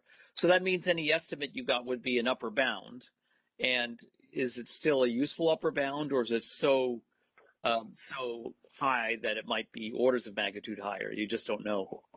Well, I think the problem with spin, spin's a 10-minute product versus, imbalance reserves, a 15-minute product that we're looking at. And again, I think the impact on commitment costs, we need to look at that as well. And I don't think just, looking at procuring additional spin would calculate that, because it doesn't take into account those additional savings that we get from not having to do that, what I would argue is somewhat inefficient commitment through the RUC process. Right. So I will just say that there are only a certain number of resources that you have to commit through the RUC process. I mean, the long start units.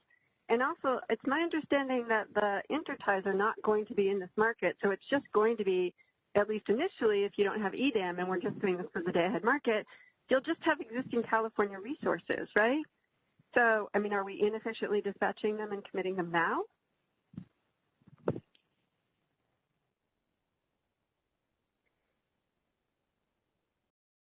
When you say now, Michelle, do you mean the RUC process currently, where we're using a high percentile for the demand forecast? So the only thing that Yeah, I mean, we have 17,000 megawatts of flex resources that we pull into the real time anyway, right? So the only thing that really gets commitment costs are the long start units, and those are going to be super expensive. And if you put them through the market and they set the clearing price, I'm not seeing how it's not really, really expensive. Well, you already forced the commitment of resources in RAC today with a high percentile demand forecast, which is internalizing uncertainty requirements. So the impact on the commitment should not be that much different by taking out that piece of the demand forecast and formulating it as an imbalance reserve requirement. So I don't see a huge impact on the commitment cost, but there might be an impact on the cost of the service. Right, but you're going to run it through a market, and now those commitment costs are going to set the margin clearing price for units that are not, interchangeable and potentially very, very expensive. So it would be really helpful if you guys could, sort of mock it up or something. That would be great. Thanks. I think this is a probably good time to go on to congestion revenue rights. So thank you, George. And James, I think you're taking over. Yeah, before we got into that, I just wanted to follow up on a point Scott made and ask him a question. So I was waiting to get in the queue myself. Scott, in the examples, you pointed out that there's a congestion revenue shortfall in the solution that kind of needed to be added to the total. And my sense was that that's a consequence of the cost recovery approach rather than the mitigation approach. Is that correct, or was it the mitigation that was creating that shortfall? You're right, Jim. You're right. That was just a point about the example here where it's cheaper on slide 7 than on slide 8, and that's because slide 7 has $450 worth of uplift to congestion rate shortfalls, but it's unrelated to the mitigation. It just explains why you got a different. It appears that the cost is lower on slide 8 than it is on lower on slide 7 with no mitigation than on slide 8. Right. Okay, but the mitigation does affect the amount of the congestion rent shortfall, and so it is kind of worth considering still, but it's not necessarily causing the shortfall. Yeah, the shortfall is in the allocation method. It just happens in slide 7. Right. There's a shortfall. In slide 8, there's no shortfall because the imbalance reserves don't have any flow over the binding constraint, so there's nothing that we fail to charge them. So we got that difference between 7 and 8 that's confusing the impact of mitigation, I think. Mm-hmm. Mm-hmm. Okay, thanks. Okay, James. So I think we're ready to go to slide. Yep. Can I add to that? In comparing slide 7 and slide 8, maybe an important component that we left out is actually, although the imbalance reserves appear cheaper in slide 7, the total dispatch cost, if you include the energy, is a lot higher. And so it's been pointed out to us that, that the unmitigated imbalance reserve bid could actually drive up costs through higher energy costs, not just higher imbalance reserve costs.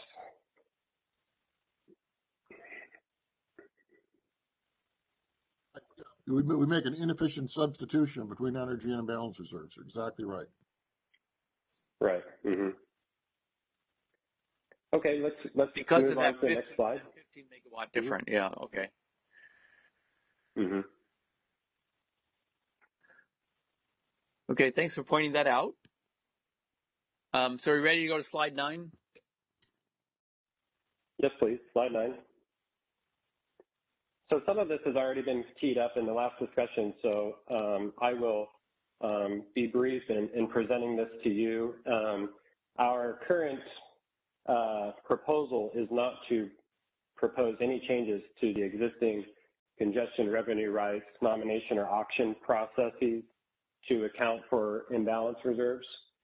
The we actually sort of discovered this as we were putting these examples together, that one consequence is of the deployment scenarios and not accounting for the flows and the congestion revenue rights process is that no congestion revenue will be collected on the imbalance reserve flows when the upward deployment constraint is binding.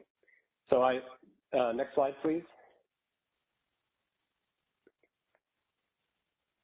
So I've taken the examples from the previous slides and tried to only put in the context that's needed to explain this or to illustrate this concept. But in this example, we don't have imbalance reserve offers or flows, just energy offers and flows. And so we're essentially taking the same examples and just taking out the imbalance reserve in the deployment scenarios. And what we can see is that in this example, the congestion on line AB results in 50 megawatts worth of congestion at $45, a $45 shadow price, and you'd have $2,250 worth of congestion revenue collected that can be distributed back to owners of CRRs on these various lines. And now if you go to the next slide, this is the same example as slide 7, where now you have congestion revenue that, you've inserted the deployment scenarios, and in this instance, the upward deployment, the flow in the upward deployment scenario binds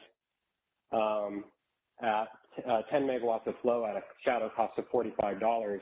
And so essentially you have $450 of uncollected congestion revenue.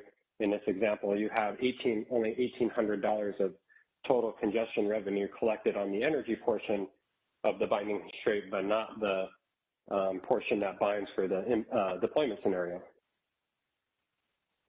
Next slide, please.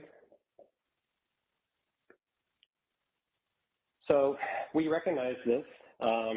Our expectation at this point is that the constrained transmission will be mostly consumed by energy, and the reason we feel that way is because we think that it will depend on the relative prices. In the previous example, it depends on the relative prices of the two products, because the relative price of imbalance reserves between the two resources was higher than the relative price for energy between the two resources, it's cheaper to substitute for energy in that case, and then the imbalance reserve flow binds. But most of the time, because we expect, relatively speaking, the capacity offers to be lower priced, the bids to be lower than energy, that most of the time we would see that the energy is actually the flow that binds on the constraint. And so we expect that the issue to be marginal at this point, but acknowledge the issue, and we will, after the implementation, monitor to confirm whether or not there's a big problem here. And then in the proposal, we've outlined two potential solutions if a big problem were to occur, and we are open to the MSC's feedback on any other solutions or the merits of either one of these. But each of these solutions may solve or help account for the problem, but may not necessarily, they come with their own set of challenges, and they're implementationally complex. And so at this time, we just feel like if the issue ends up being marginal, it would not be worth the effort of putting in one of these two solutions. But the first solution would be, in the CR model itself, we could reserve transmission capacity for imbalance reserve deployment. And my understanding of why that's complicated is that it requires assumptions about sort of long-term assumptions about flows of imbalance reserves, and doing that as DAME is implemented in the beginning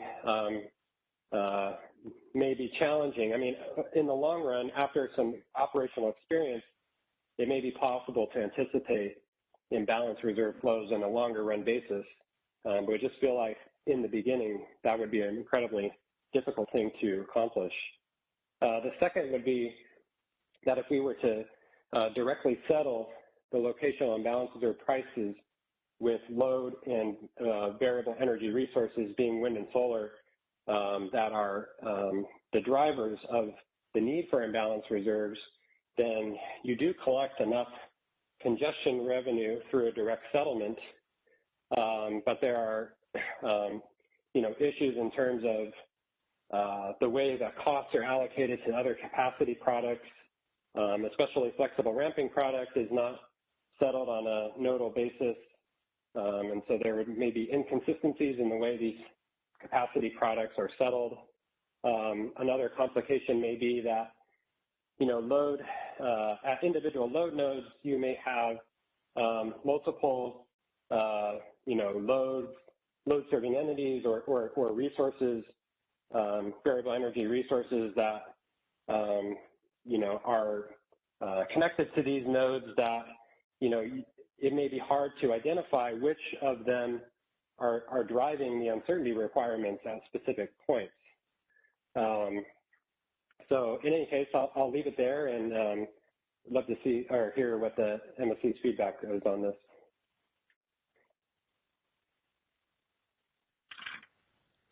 My first question was with the haircut of the revenue shortfall. So to the extent that these changes would create a larger revenue shortfall, does that just translate into bigger haircuts to CRR owners or rights holders, I should say?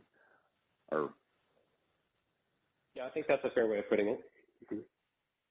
Yeah, so I mean, it's not necessarily a revenue shortfall in the traditional sense so much as another erosion of the hedging value of CRRs, perhaps. Exactly. The word shortfall, may be confusing. Yeah. Mm-hmm.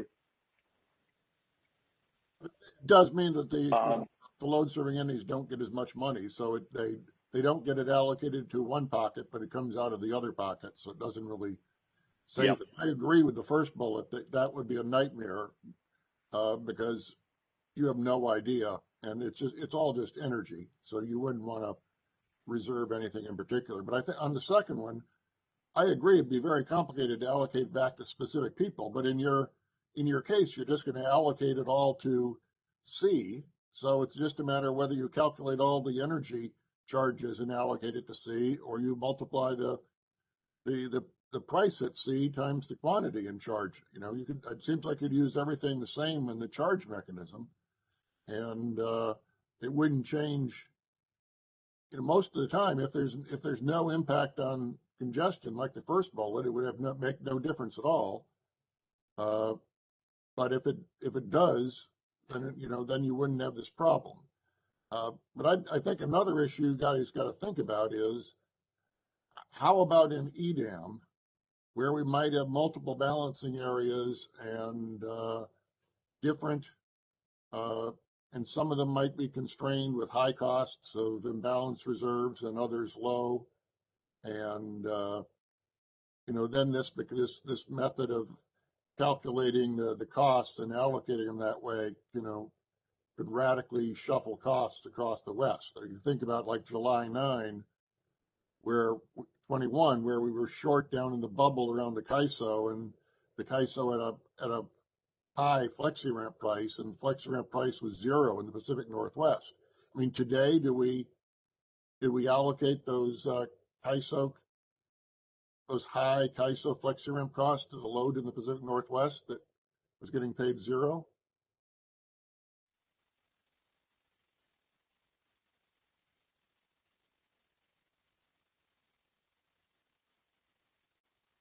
So today, there is a cost allocation for the FlexiRamp product that involves both the AIM area and the specific BAA.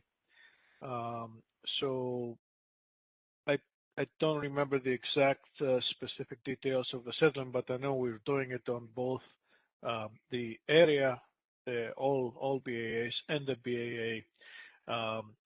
each BAA separately because we have procurement equations that provide costs both at the BAA level and at the EIM area level. So it depends on whether the marginal price for the EIM area is zero or not. So if it's zero, they don't get any of the cost. All of the cost is allocated in the California ISO BAA. I don't remember the specifics for that day. It's helpful, George. Yep.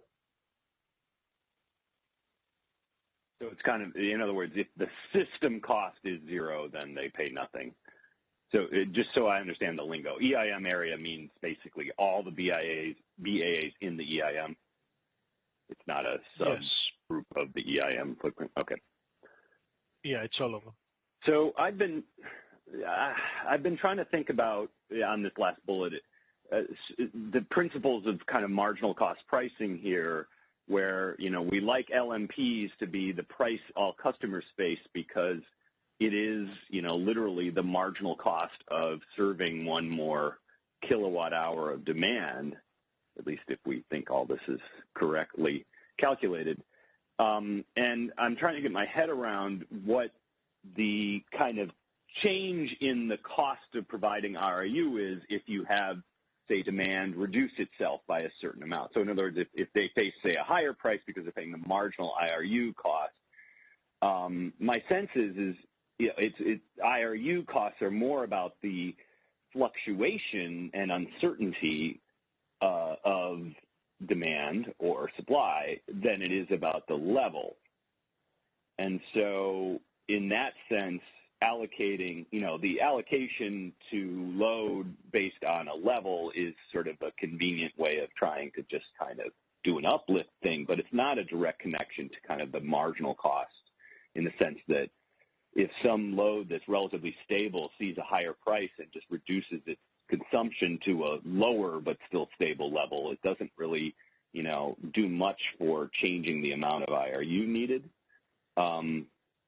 Is that kind of the right way to think about this? In other words, if we were charging marginal prices, we kind of want to get at the marginal, the thing that causes a marginal change in the quantity of IRU to be acquired. That's exactly how I think of it. Mm-hmm.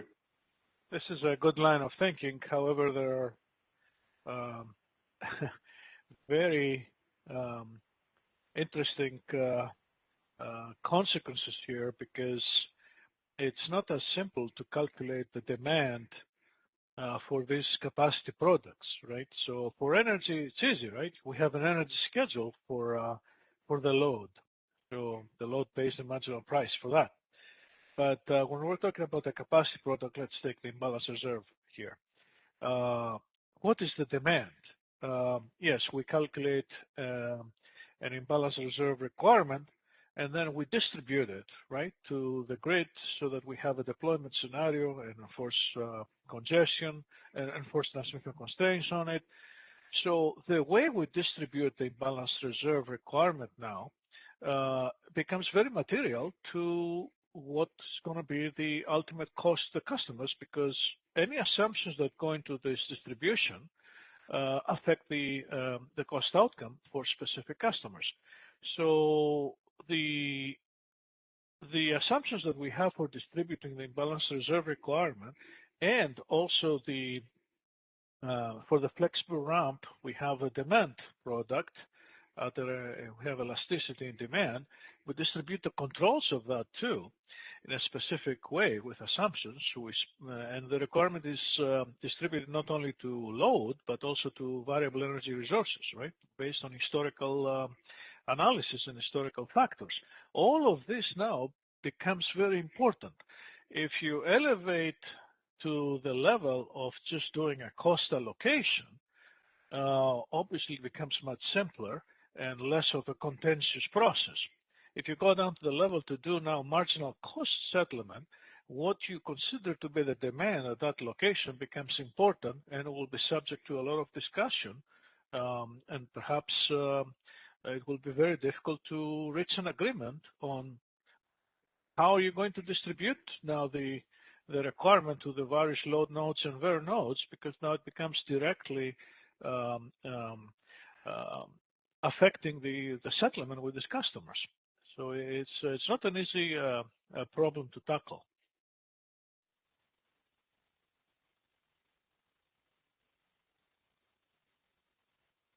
And so I guess the point, which you seem to be agreeing with, is that, yeah, if we were moving to marginal prices, then we would need to think about the quantities that are being assessed at, and probably, at least theoretically, it's a different kind of quantity than what we're currently charging these average prices to. And so I just make the observation that the sort of theoretical attraction of charging marginal cost prices doesn't necessarily apply here unless we were able to kind of change the quantities, or the who and how much is paying those prices as well. And if you're saying it's too hard a problem to tackle, I'm sure that looking at the equations, there's a way to try to get at it, but it would have to be a very diffuse sort of signal of like how you affect the uncertainty bands and those sorts of things.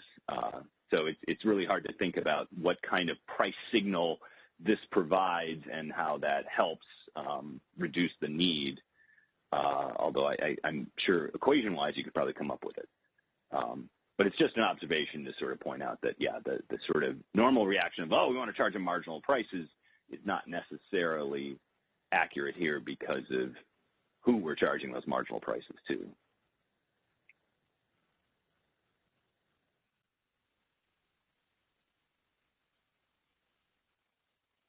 Of course, doing it as uplift doesn't provide any good incentives either, so.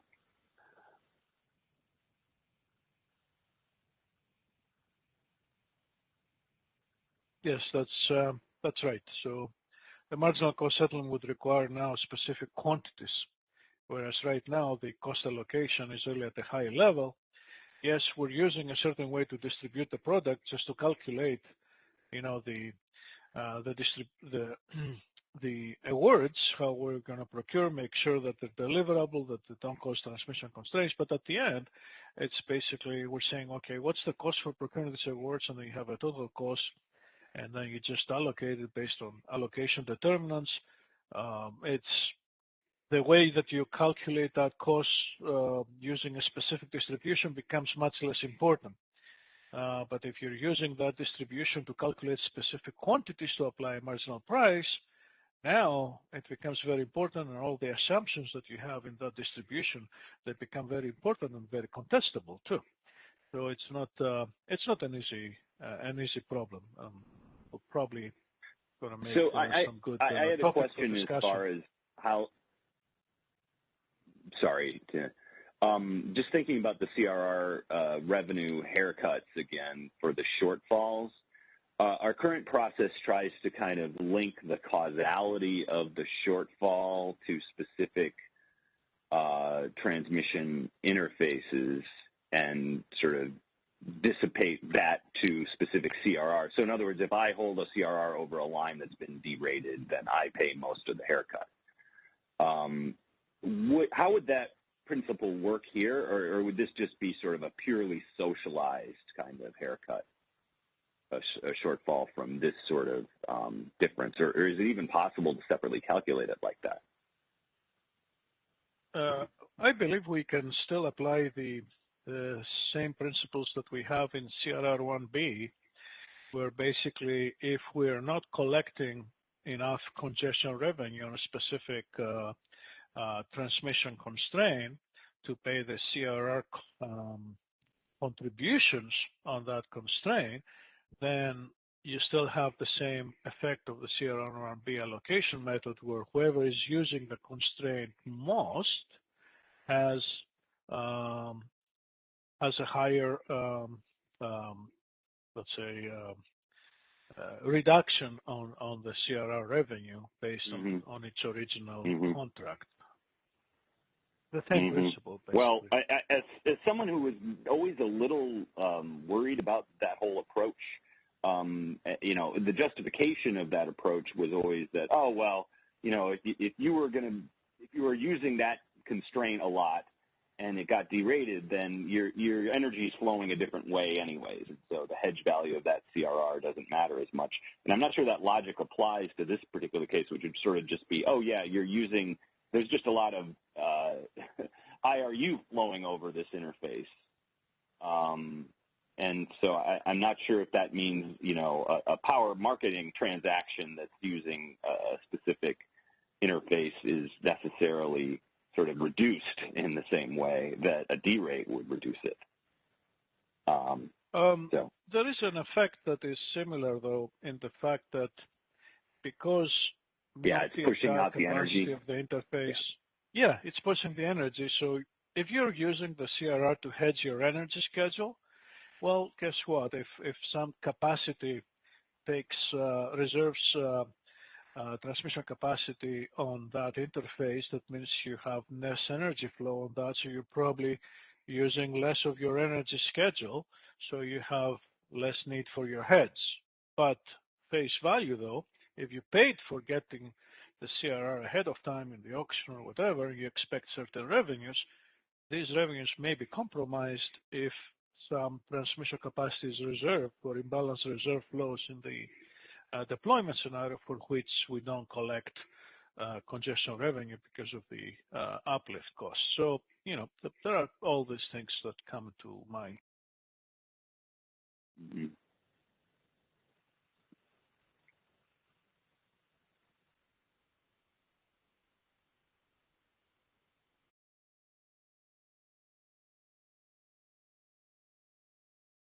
Is this the last slide on this? Yep, this is the last slide. Topic, though, you got a lot more slides to go.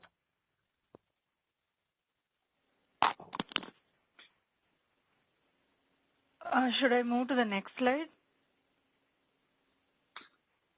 There is a caller in the queue if we want to take the call. Sure. Please go ahead, your line is unmuted. Thank you. This is Seth with DC Energy. I'm having a hard time with this one because it sounds like you're distributing these flows to the load nodes and VER nodes in the optimization, but you're not letting those costs settle there and then saying, well, this could produce uplift to CR holders, and you're concerned that you can't really get to the right outcome in the optimization where it would assign it to the right VERs and the right load, but yet you're assigning it to the worst of all that are totally, removed from all of this, and that would be the CR holders. And to default to that position because you don't think that you could have it perfectly assigned to those that are contributing to it just seems discriminatory.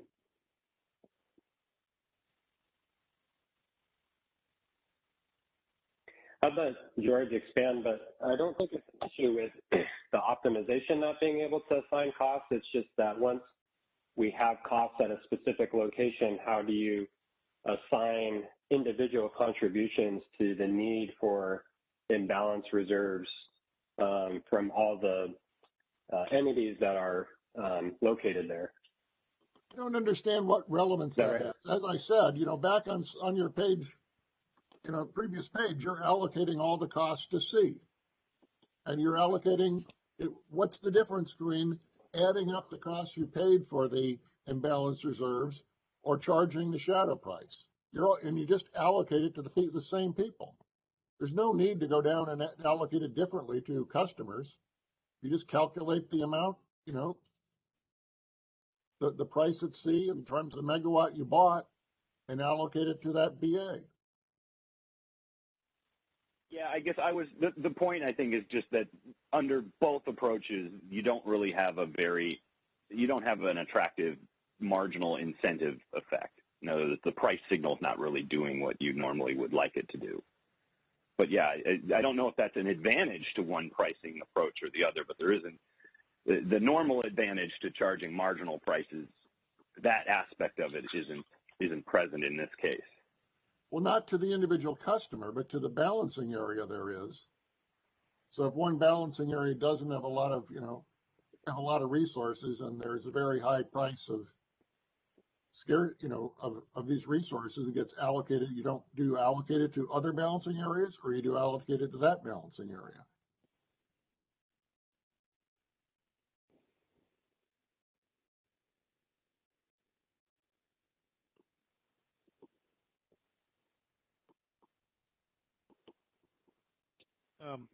So yes, this is a simple example. We can see that, all the demand for the product is at node C where the load is. But in general, it's a very complicated case because we allocate the cost of imbalance reserves not only to load but also to variable energy resources.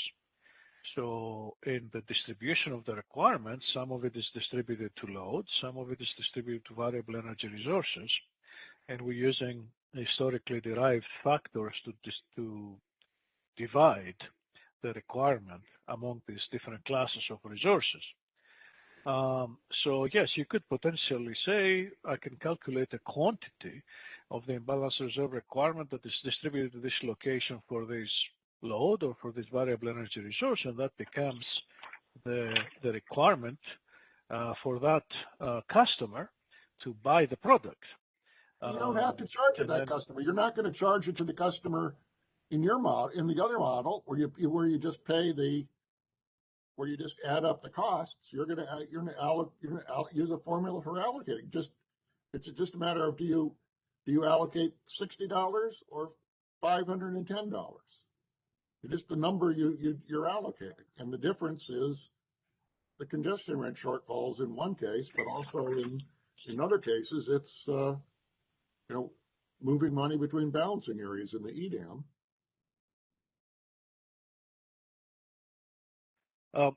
Right. So I'm not sure I understand your point, Dr. Harvey here. Are you suggesting we should be doing something different than what we're proposing? I think he's just describing the counterfactual where we charge the same, the quantities are the same in terms of it's just the price those quantities are being charged, price rather than this average cost allocation. Is that right, Scott? So we don't do anything different in the cost allocation. It's exactly the same, but just the amount that we allocate is calculated differently. And it's calculated based on the price at each of the locations that we're buying imbalance reserves for that balancing area. Oh, I see. Yes, the cost allocation is using like an average price, whereas the marginal cost settlement will use the specific locational price for the product. That's what you're saying. Right. Yeah, and I guess my only point is that on the load side, that sort of, it doesn't really create any better of an incentive. But maybe on the supply side, it does. I was thinking more about the demand for IRU rather than the supply. Well, I think the suppliers are still going to get paid the marginal price at their location. I think it only matters if I think the CAISO is right. I don't think there'll probably be much impact on congestion rates, but I could be wrong. But if there's no impact on congestion rates, the numbers won't be any different. And at the balancing area level, but once we get into EDAM, I think this makes a lot of difference. Whether you add up all the payments to the resources and divide it over the footprint, or allocate it to charge the price in that specific balancing area. Well, so I guess that goes back to George's answer to your question about EIM, where there's sort of the EIM area level constraint, and then there's a BAA specific. How would that look under EDAM? Would there be a similar sort of distinction there? Would there be an EDAM-wide kind of constraint? Yeah, it's different. Okay, so those distinctions would go away. Yeah, okay. Yes, it's done differently. In EDAM, basically, you have a procurement of imbalance reserves separately for each BAA that fails the resource efficiency evaluation test. And then for the BAAs that pass the test, you procure the product for the entire group of these BAAs, so you realize diversity benefit. And then the cost allocation follows those lines as well. If you procure for a BAA alone, then you allocate the cost to that BAA alone. And if you procure for the group of BAAs, then you allocate the cost from the high level, the entire cost for the entire group, down using the determinants for the allocation.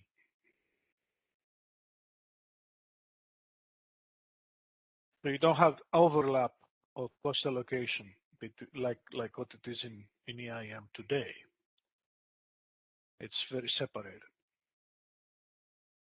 Okay, so it seems like Scott's point is pretty important then. We also don't allow, well, okay, that's going to change. So in EIM, we don't allow transfers to the BAAs that fail the test, right? So there is a level of separation. But in EDAM, the proposal is if you fail the resource efficiency evaluation, we are not going to lock the net transfer for these BAAs. There's still a possibility to take benefits being part of the EDAM, so there's still transfers that could be allowed, but perhaps at certain times they may have financial consequences, they may have additional costs. So in that sense, you have now imbalance reserve costs that are shared by everybody because of those transfers. But the allocation of the cost is still at the BAA level, but then you get the benefit of the what we call the transfer revenue collection on the transfer because of price differential across BAAs. So you have price differentials for energy, you collect that, and you also have the potential of price differentials for imbalance reserves. So between EDAM BAAs, these are divided 50-50 between the two BAAs. So that helps in their cost allocation for the product. So they get half of the price differential in their cost allocation. I thought we're not going to charge, so that there won't be any congestion rents. I don't call them congestion rents. We call them transfer revenue to differentiate them from physical congestion. These are caused when your transfers hit a scheduling limit and they cause price separation between BAAs. So because of that price separation, you collect a transfer revenue on the transfer. And in the case of imbalance reserves, if you split that revenue 50-50 between the two BAAs, that goes into the imbalance reserve cost allocation. So you essentially, let's say you have a capacity transfer now from a BAA where the marginal price for the capacity product is, let's say, $20 to another BAA where the capacity price is $30. So you collect a $10 revenue, which then you split it and you give $5 to one BAA, $5 to the other BAA to offset their imbalance reserve cost allocation. Okay, well, that sounds like you are then going to charge congestion rents on these transfers so that you've got something to divide. If you just paid $20 in one BAA and $2 in the other and added it up and divided, that wouldn't happen. So anyway, we were going to. So you're correct. Yeah. You're correct. However, these revenues, they're not going into the CRR balancing account, right? So in the case of the ice offers, so it's like a different allocation because they're subsumed within the imbalance reserve cost allocation. So CRRs don't get the benefit of that according to the proposed design. You see it as a benefit in your cost of the capacity service that you allocate. You don't see it as being taken away to fund CRRs.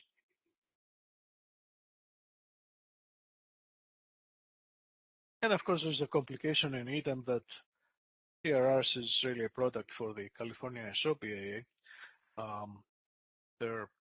I don't think there is a great interest to have, at least at this point, CRR supported in other AWBAAs. I don't know.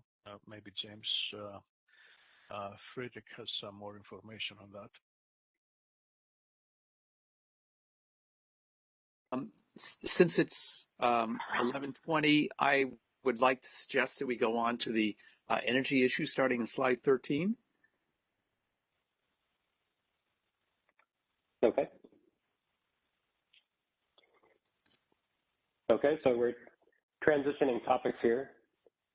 So this is a topic that we have been wrestling with since the beginning of this initiative, and it's been brought to the MSC's attention a few times, and we wanted to bring it up again to test our proposal. And so what we're trying to do with this proposal is essentially account for, in some way, energy offer costs in upward capacity procurement. So by upward capacity procurement, I'm referring to imbalance reserves up and reliability capacity up. So the basic problem is that the optimization is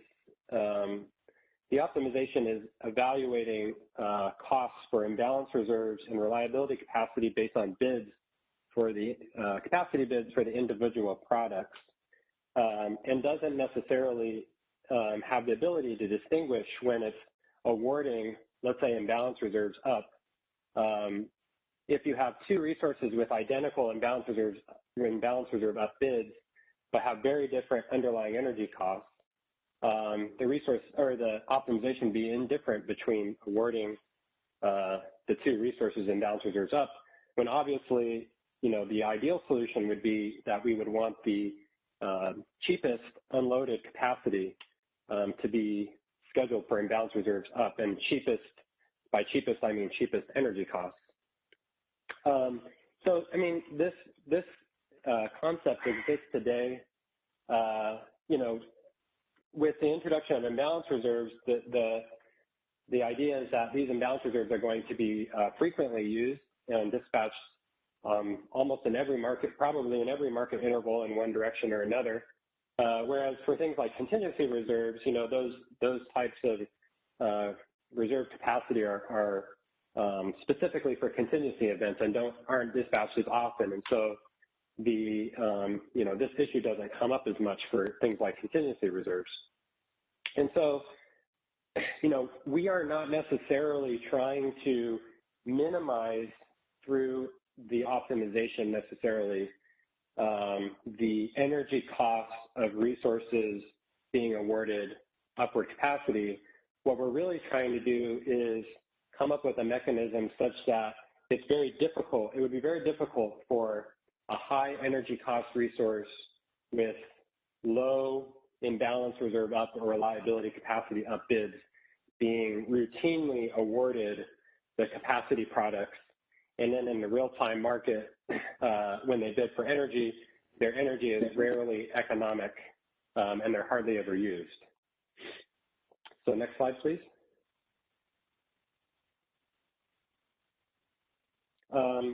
This is a list, and I won't necessarily go through all of them in detail. I'll touch on each one individually, but we have both internally and in published proposals have proposed and considered many options for how this would work, and it's very complicated, and there are drawbacks to many of them. I just wanted to share, before we get into what we are proposing, some of the things that we've thought about before that we are not going forward with, to help sort of frame the universe of ideas out there. One that we have proposed in the past in our day-ahead markets proposals are using an energy bid cap in the day-ahead market to limit either the eligibility of the resources that can be awarded imbalance reserves up or reliability capacity up, or to limit their compensation by saying something like, if you are bidding for energy above some energy bid cap, we will not compensate you. For that. And the main issue, especially with the restriction of eligibility, is obviously if you are setting an energy bid cap sufficiently low it sort of artificially restricts the amount of resources that are eligible to be awarded imbalance reserves. And so you may get into situations where if your price cap is set wrong, you're introducing sort of artificial scarcity for the product. But then again, if you try to account for that by setting, some sort of scalar or additive to the price cap, the cap doesn't, it doesn't restrict the universe of resources enough who are eligible. And so it really just comes down to, are you able to set an accurate price cap? And that becomes really challenging. One method is to include the energy offer price directly in the bid for imbalance reserves. So you would actually, in a sense, combine the energy offer bid and the imbalance reserve bid in the optimization solution to the imbalance reserve. So obviously the marginal price of imbalance reserves would include the energy offer price, and so you'd have to back out, in ways the energy portion of but there's, all sorts of games that you can play by, if you're, for example, if you're a really low cost energy resource, you can, kind of bump up your imbalance reserve up bid, and the combination of your two, the sum of your two bids looks very favorable in the optimization, and you might drive up prices for one or the other product. So we felt that solution was problematic. Including a penalty parameter based on energy offer price in the bid. So this would look something like if you are bidding over 100, if the energy portion of your bid is over $100, we will add 15% to your imbalance reserve bid price. And if the energy portion is over 250, we'll add 30%, or essentially some way to say we'll apply some sort of penalty to your imbalance reserve bid the higher that you bid, for energy on the corresponding portion. Including a real-time dispatch cost with the imbalance reserve bid is essentially to say you're going to the scheduling coordinator will give you a corresponding real-time energy bid that is associated with the imbalance reserve bid, such that if they're awarded imbalance reserves, they are essentially selling you or making a pre-commitment in the day-ahead market that they'll offer that energy at that real-time price that they set, and then you would evaluate the bids based on a combination of those two prices.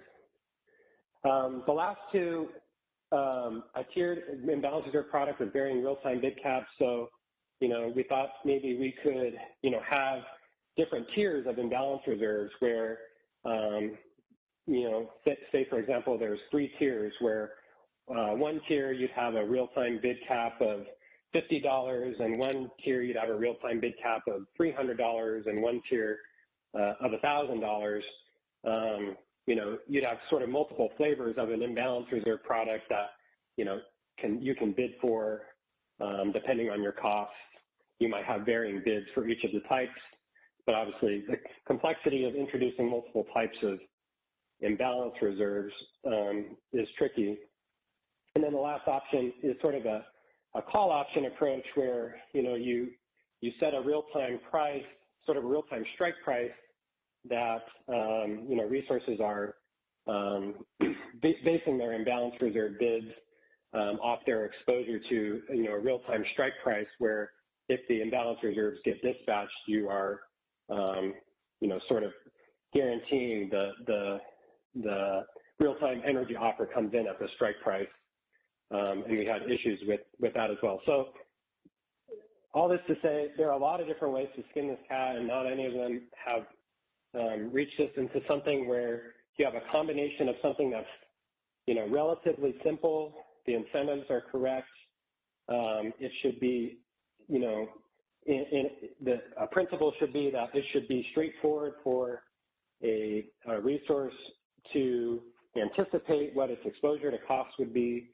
And so we think that our proposal does the best job of any of the ones that we've thought of in accomplishing, the combination of these principles. Next slide, please. So the proposal here is to set a real-time energy bid price cap for any resource that's awarded imbalance reserves up or reliability capacity up. And the bid price cap,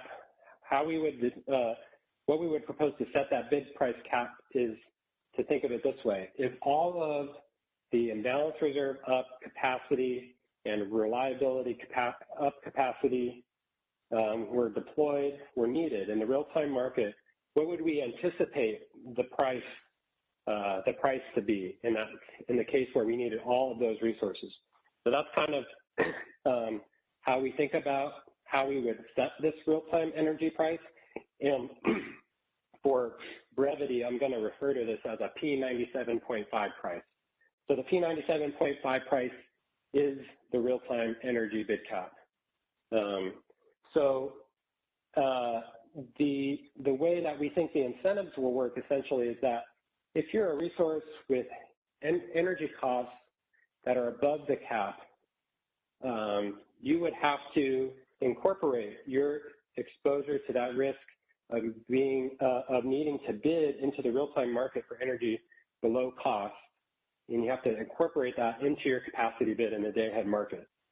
And by incorporating that risk into your capacity bid, essentially it's an incentive mechanism to essentially sort high-cost resources out from low-cost resources, because those high-cost resources were going to have higher capacity bids, and the optimization will be less likely to award them, and therefore it meets our objective of making it more difficult for those high energy cost resources to be consistently awarded. The quantity of your bid in the real-time market that is subject to the cap would be limited to the quantity of the combination of your imbalance reserve up award and your reliability capacity up award. So in the past, we've said, we've thought about if any portion, or if you are awarded either of these products, then all portions of your real-time bid have to come in below this cap. And now we're thinking only the portion that is associated with the award comes in below the cap. Next slide, please. So to date, what we have done is we've pitched various options. All of them have come back with issues that we didn't think we could reconcile.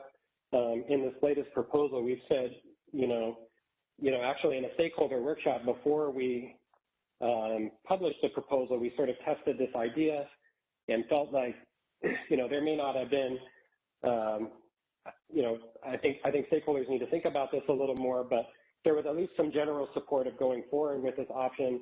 And the obvious question is, well, how are you going to set this P97.5 price? Because that's really the backbone of this policy. And we have not committed in a proposal at this time to the actual methodology, but thought it would be helpful to share our thoughts with you at this time, sort of what we're thinking, so you can, potentially provide some guidance for what we would want this price to look like. So the way that we're thinking about going about it is to use the latest available bid stack from a previous day and basically clearing against the upward uncertainty requirements for the applicable trading day. So you would take the bid stack and you would set it against, the upward uncertainty requirement, which is essentially your load forecast plus the imbalance reserve up requirement. and you see, what price clears against that bid stack. And you can do things like you can, use next day gas prices to scale the bid stack and other methods that you might be able to use to reflect, more current market conditions. But the benefit of that is that you're using actual bids. You are able to calculate a price in advance of the market, which is essential because you need resources to be able to see what the bid cap would be so that they can properly incorporate that into their day-ahead capacity bids. One particular area that we're interested in some feedback on is that, that we obviously need hourly prices because the conditions of, the conditions of the uncertainty and also in the load are going to change over the hours of the day. And so it would be better to have, 24 individual hourly bid caps for each hour to reflect those conditions. And at this time, we're thinking we only need one system price. Essentially, all resources within the system would be subject to the same price, as opposed to having, zonal prices or locational prices. Obviously, the fewer prices and the fewer hours that you use, the easier it is to implement. But it may be necessary, for example, maybe to think about doing, a north-south zonal price or something like that. But we're open to some feedback on that. And then the last thing is we're proposing to implement functionality where we would turn off this bid cap during predefined tight system conditions. So for example, if we're in some sort of energy emergency, at some sort of energy emergency level where, we're in scarce conditions, we wouldn't want the bid price cap to somehow mess up the scarcity pricing or that we need in the real-time market to reflect those conditions. And so, in times where we would predefine some level of emergency where we would turn off the bid cap and then, it'd have to be far enough in advance so that people can adjust their bids. But in any case, that's what we would propose. So that's my last slide, and I'll open it up there for discussion.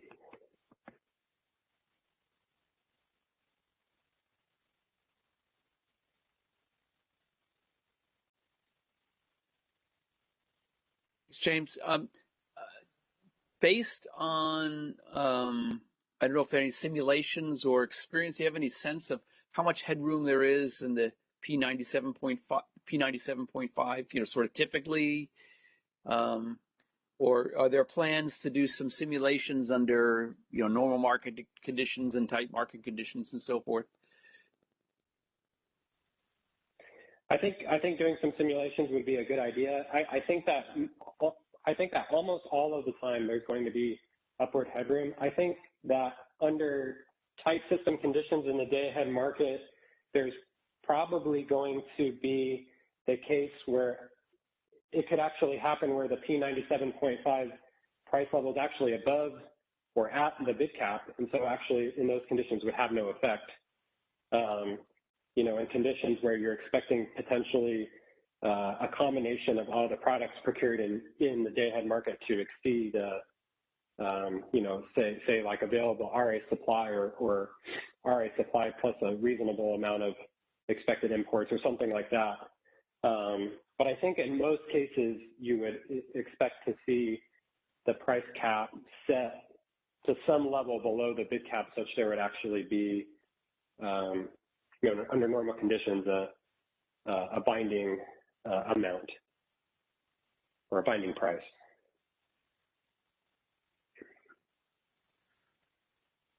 Okay. Yeah, I agree with Ben. It'd be good to see how this works. I mean, it's not just whether it's at the bid cap, but how often is this going to result in a price that's $950 or $900, and we're going to pay a price for that those very high-priced offers. So, but my understanding is like, let's say we do end up with a super high value, then we end up taking, the risk is we take some cheap IRU capacity priced stuff that has this super high energy price associated with it, but we're not like obligated to take that actual capacity in real time. So it kind of ends up like almost not buying IRU at all because we just bought a whole bunch of stuff, but it's so expensive we probably wouldn't really want to use it unless it's displacing some other stuff. Yeah. But I guess it's just important to keep in mind it's not like we're committing to have to take it at $900 at least, but it does kind of erode the whole value of the entire enterprise if we're all buying stuff that we just never would really want to use. Yeah, and the way we derived the demand curve is remember back, yeah, a bunch of years ago, we were looking at the savings from not going to to 1,000. Well, if all we're doing is not going to 1,000, but we're going to 950, how much is it worth? Right. Yeah, I agree. So I do think it would be good to see some numbers here, especially like, yes, so where that calculation comes out, how it compares to like the, I guess just what the expected price would be under the same curve. You could even calculate the full distribution actually, by taking different probabilities and sort of moving up and down the curve. Mm-hmm.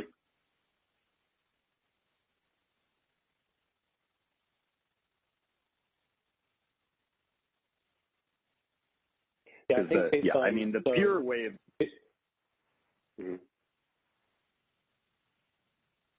Go ahead. I'm trying to be mindful of time here because we're way over, aren't we, on this topic? But the purest way of trying to do this is kind of calculate the expected some combination of the probability we're going to need the stuff times the price, and to allow you to trade off some stuff that has high capacity price, but if it has a lower energy price and a high probability that we're going to need it, then that you could sort of calculate the expected value of that with the full distribution. But I think we didn't want to make it that complicated, so this is sort of trying to come up with a bounded version of the same idea.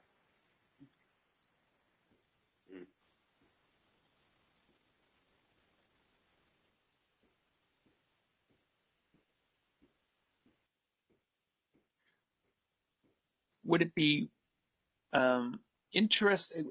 Would we learn anything by looking at actual real-time prices versus day-ahead prices and their distribution? How wide a range of marginal bid costs do we see in the real-time market relative to day-ahead bids as kind of a reality check on this? If it turns out that P97.5 turns out to be quite small, quite a bit lower than what you actually see being dispatched in real time, might that suggest that we're too tight, for example? I'm not sure what that would show us. That's got to be interesting. Yeah. Yeah, thinking about this, so how would virtual bids play into this? Because virtual bids would tend to give you a long flat point in the day-ahead curve. Would you exclude those from the bid stack? It's got to be with real resources, right? Yeah, I would think. Yeah, I think you would exclude the virtuals. Mm-hmm. Stack up all the resources essentially that. Well, actually, now that you're saying it, I don't know either if we would use all resources or only the resources that are eligible to receive these products too. Mm-hmm. I mean, almost all resources can receive reliability capacity, but not true for imbalance reserves necessarily. Okay. Will you include the virtual supply offers that cleared? I mean, right. You wouldn't take out all virtuals. You would just, the ones that weren't cleared would be the only ones you would take out. Is that what you're saying, Scott? I'm wondering, I'm trying, that was a great question you asked, Jim, about how the virtual supply would be accounted for. And it's one thing to exclude the virtual supply that didn't clear, but what happens if we exclude all the virtual supply? Does 97.5 end up being really high?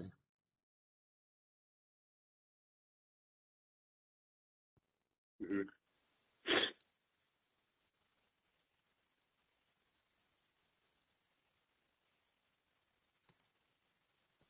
This sort of feels like a competitive benchmark. Right? Yeah. Sorry? We'd have to exclude the virtual demand then too. If anything would be cleared, we'd have to exclude both cleared virtual demand and cleared virtual supply. I think on the demand side,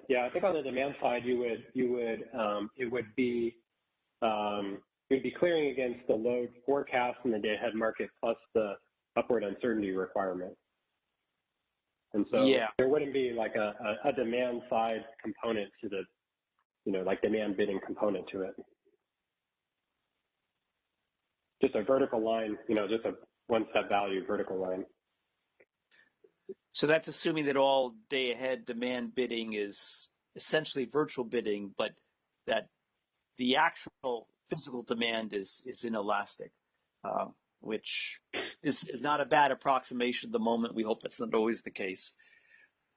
Yeah. So that sounds like it makes sense to me. In a sense, you're trying to duplicate kind of a competitive benchmark, but with the higher load, and to guess what the real-time price would be.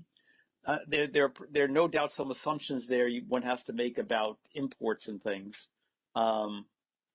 which is real power as opposed to virtuals. Okay, I would be very interested in, what happens this calculation when you have, if nothing else, north-south, the north-south constraint in there, and so you can, so you have different prices north and south versus a copper plate assumption. A copper plate might tend to understate the prices, I suppose, on average, or might not.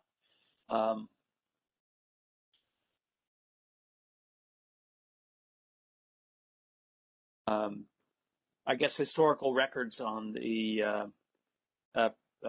LMP differences between north and south would give you a sense of whether that could be important. Mm-hmm. I definitely think this is very much worth exploring. It does kind of reflect system conditions.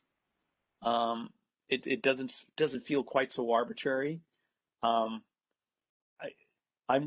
not so convinced that these type of calculations actually do a good job of predicting where real-time prices will be, given all the things that can happen in the market between day ahead and real time. But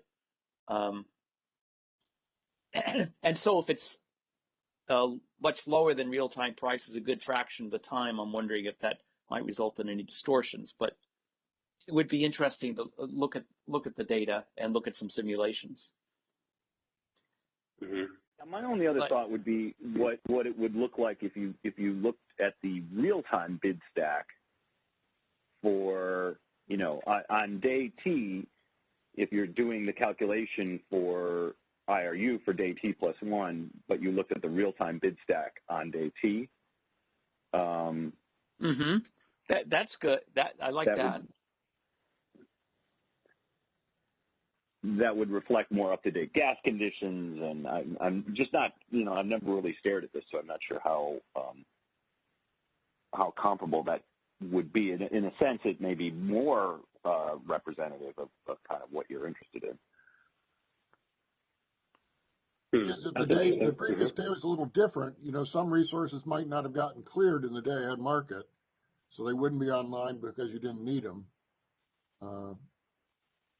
So you might tend to And if you yeah, it's kind of getting circular too, though. So if this process, if this process is in place, then the real-time bid stack will already reflect things that were IRU'd yesterday. Right, or you didn't need, because yesterday you got a low realization, so you didn't commit the units that you would need to meet a 2.5% realization. Hmm.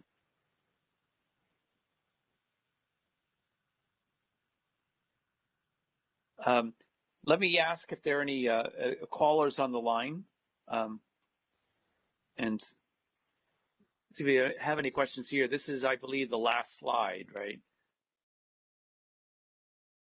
I do not see any callers in the queue, Ben, as of now. Okay.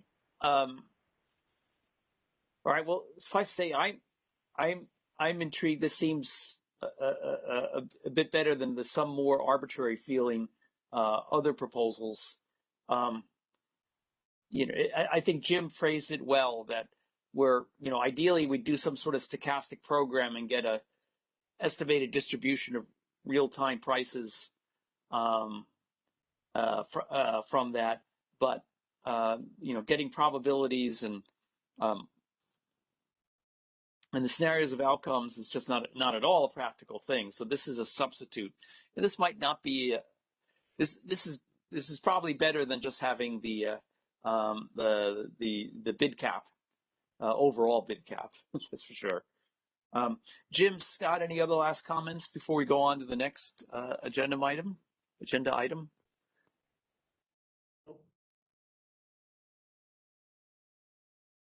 Nope. Okay, well, James, George, let's see, you definitely deserve a good lunch break at this point. Thank you for the almost 3 hours you've spent with us. And at this point, we'll switch over then to the nodal flexible RAM product discussion. And Guillermo is not available today, but Kuhn is ready to discuss the formulation of the proposed model and prepared to discuss the issues with us. So, Kuhn? Yes. Thank you, Ben. Now we need to resign our mind from the stay-ahead discussions and drag ourselves back to real-time markets. So this is Quinn from KAISO Market Analysis and Forecasting. In this session, I'm going to talk about the new formulation of the flexible ramping product, nodal procurement and pricing.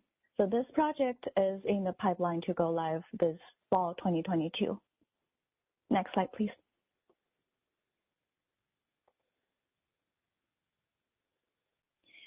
Motivations. So from the previous analyses, I believe the most recent communication being Guillermo's MSC presentation in February and follow-up report posted in March this year, it was shown that the deliverability was the main issue impacting FRP performance. So now we're coming with a new model that considers nodal procurement, specifically aiming at deliverability. Next slide, please.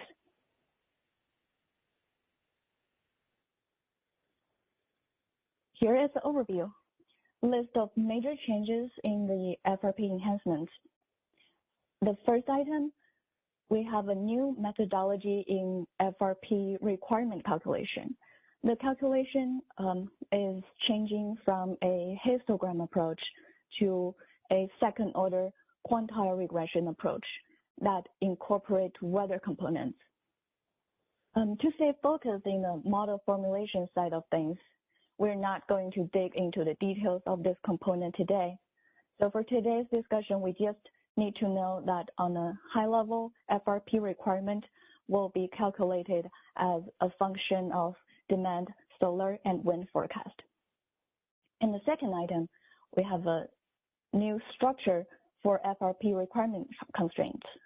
In the market optimization, the net transfer capabilities and FRP credits will no longer be counted for to fulfill the requirements in optimization. Then we introduce a new term, FRP deployment scenarios. Scenarios under the assumption that FRU and FRD awards need to be materialized. The transmission constraints and EIM transfer constraints will be enforced in FRP deployment scenarios to ensure the awards are EIM transfer feasible and transmission feasible from the nodal level. As a result of that, it will be possible for us to establish a more accurate FRP nodal pricing, or the locational marginal capacity prices for FRP. So that's the main scope. Today we'll first work through the mathematical formulation in the first part, and then move on to look at some numerical examples at the end. In the interest of time, I'm not sure how much of the examples we can go through, but we'll see. The next slide, please.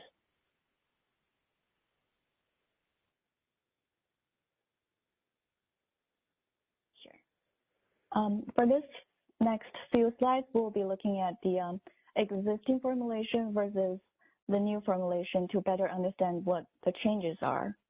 And for illustration, we'll talk about the upper direction, so FRU only, and FRD design will work in a similar way with a direction change. On this slide, we have the existing version of requirement constraints. So we have a set of BA level requirement constraints and then a system level constraint. On the BA level one, the main constraint is the first bullet. So for each BAA, its FRU awards need to meet the requirement less net import capability or FRU credit. FRU sub I stands for FRU awards from a resource, and then FRU rec REQ is for FRU requirement. In other words, requirements are adjusted to account for NIC or FRU credit in market optimization. On the BA level, then we have an upper bound, meaning we cannot procure more than the export capability, and also the minimum requirement constraint under certain conditions. That's from the enhancement 2020. And finally, we have the system level requirement that says FRU awards from all BAAs need to meet the system requirement. So that's all for the existing design. Next slide, please. In the new design, we have a different approach. The requirement constraint here is essentially a supply-demand model. Supply from resources that can provide FRU and need to meet the demand, that's the FRU requirement. So for a BAA that's failed sufficiency test, the requirement constraint will be on the BAA level. That's the first item there. Local FRU awards need to satisfy the FRU requirement for that BAA. For BAAs that pass the test, FRU is procured for the entire group to utilize the benefits of BAA diversity. So FRU awards from all BAs in the passing group need to satisfy the FRU group requirement. Notice here the requirements in the constraints are not adjusted by NIC or credit anymore. We don't have an overlapping nested requirement structure. These are exclusive sets. So this is the new requirement constraint. Next slide, please.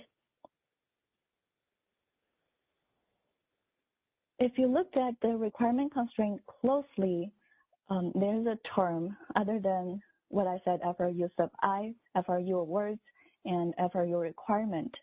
So the one I left out is the slack variable. Slack variable, or also referred to as the surplus variable, is a term in optimization. When a slack variable takes value, it is the amount that requirement is not met.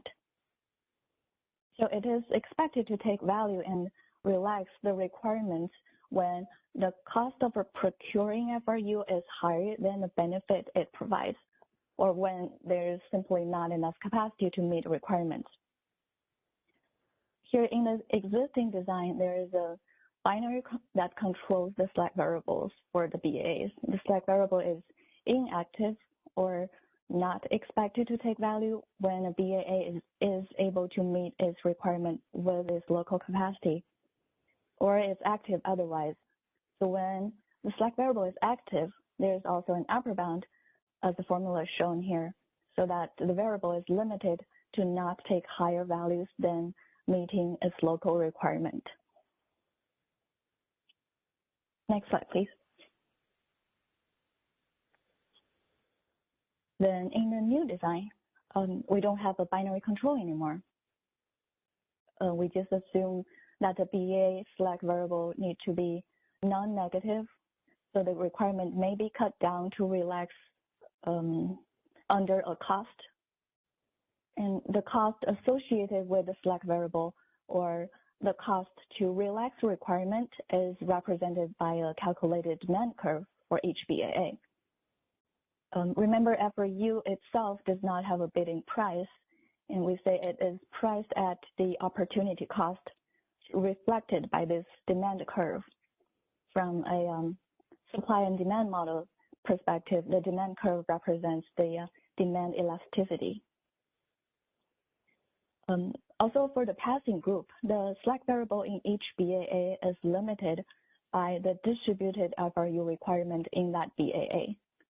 This BAA level slack variable gives us more flexibility on the regional control and to prevent FRU demand elasticity from relaxing the requirements in other BAs in the group. That's all for the requirement constraint. Do we have any comments or questions?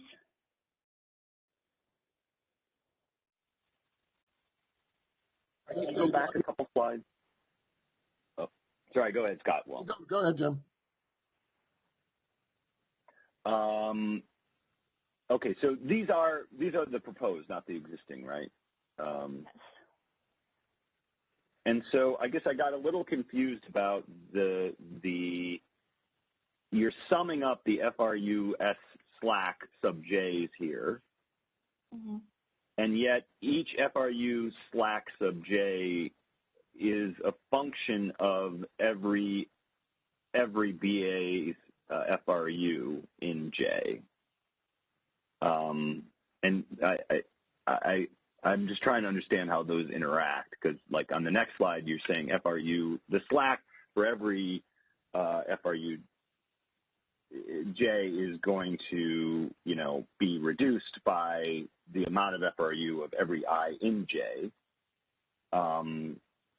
And is this sort of a form of diversity then, or it seems like we're counting each of these sums of FRUI multiple times if they're present in every FRU S sub J. Or I guess there's just a single one of these. Okay, so this is just, yeah. All right. Let's go back one slide. So yes, this one. Just to clear out, the slack variable itself is priced at a demand curve, and that curve will be a calculated curve before market optimization. So the curve itself will be based on the forecast quantiles and then the percentiles multiplied by price ceiling of the market and capped by $247 for FRU priority. So this is to the market optimization, the cost to the slack variable is a known value. And in here, in the supply demand model, we are essentially considering the slack variable as a supply, one component of supply along with the other FRU awards to satisfy the requirement. We're saying that because the slack variable has a cost, if procuring more FRU is costing higher than the slack variable cost itself, we will use the slack variable take value to reduce the group requirement so that the procurement portion, the sum of FRUIs, will not meet the requirement itself. Does that make sense?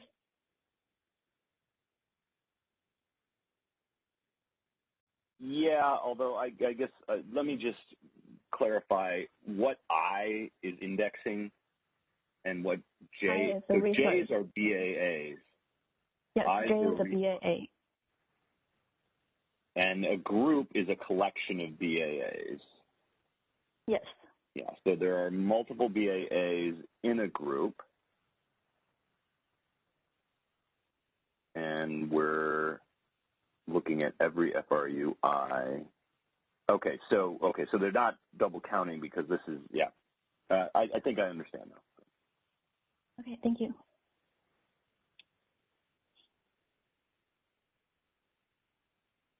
Is there any other questions on this topic?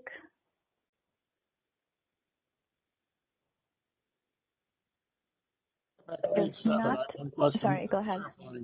On page 7, that where you were before. I just want to make sure that the distributed requirements, so what you're doing is you're going to spread the FRU. The group requirement down to BAA level. You're going to spread it to the BAA level using these distributed requirements, right? Yes. Yep. So we're trying to say that since we have a BA level slack variable, we are effectively lower down the distributed the local requirement for each BA in the group, but we don't want these slack variables to relax more than its local requirement. Right. So this is what this is for.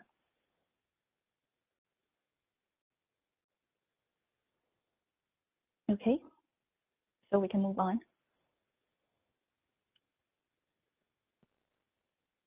Okay, now the FRU deployment scenarios. This is a new term introduced in this project, yet we have a similar setup in the day-ahead discussion we had just now, but I'll go through it anyways. So we will have one deployment scenario for FRU and one for FRD. The idea is that assuming FRU awards are fully deployed, we'll want to see how the system changes or how the system conditions change. More specifically, how transmission constraints and EIM transfers change with the extra procurement injections and withdrawals in the system. Here, the FRU awards are treated as injections in the network, and FRU requirements are withdrawals from the network, like load. Under this assumption, the net demand forecast is increased by FRU requirements. And to fit into the transmission constraint, the FRU requirement is divided among load, solar, and wind classes and further down to the nodal level. And we will see that in the next slide. So next slide, please. Here is the transmission constraint. The constraint is index M in the format of linear power flow. First, we have the base case constraint. Recap the middle term. The middle sum there is the transmission flow. We have the base flow plus the summation of shift factors times the delta energy injection, and this total will be between the upper and lower flow limits. Then we have the transmission constraints under FRU deployment scenario. The assumption, again, is FRU contribution is added to the base case. So FRU awards are treated as injections. We have FRUI along with the delta energy injection there. And the rest of the terms are FRU requirements. So that's FRU requirements is distributed down to load, solar, wind components, and they're treated as withdrawals at the nodal level. We also have a term for slack variable. Since it's impacting the requirement, we're relaxing a requirement by the slack variable. So it's also distributed down to the nodal level and included in the flow. And this total flow now should be still within the upper and lower flow limits. Questions on this?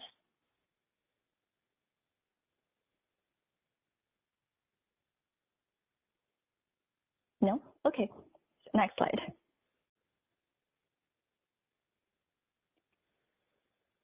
That's the transmission constraint we had. Now we have the EIM transfer constraint in deployment scenarios. Again, the assumption is FRU awards are fully deployed. Under that assumption, EIM transfer may be different from the transfers in the base scenario observing this energy and demand forecast. We have two cases. If a BA fails the sufficiency test, its local FRU procurement need to support its local requirement, and we don't expect additional transfer due to FRU contribution. So in the first bullet, we have transfer FRU, that is transfer under deployment scenario, FRU deployment scenario, and that should be the same as EIM transfer. Then we have the transfer under deployment scenario for the second case, when a BA passes the sufficiency test. We say that the delta between its FRU procurement and the distributed requirement, the delta between the two will be passed through EIM transfer to other BAs in the group. So in other words, if the local FRU supply is more than its local demand, FRU demand, the delta will be transferred out of this BAA. So this is what the second equation says.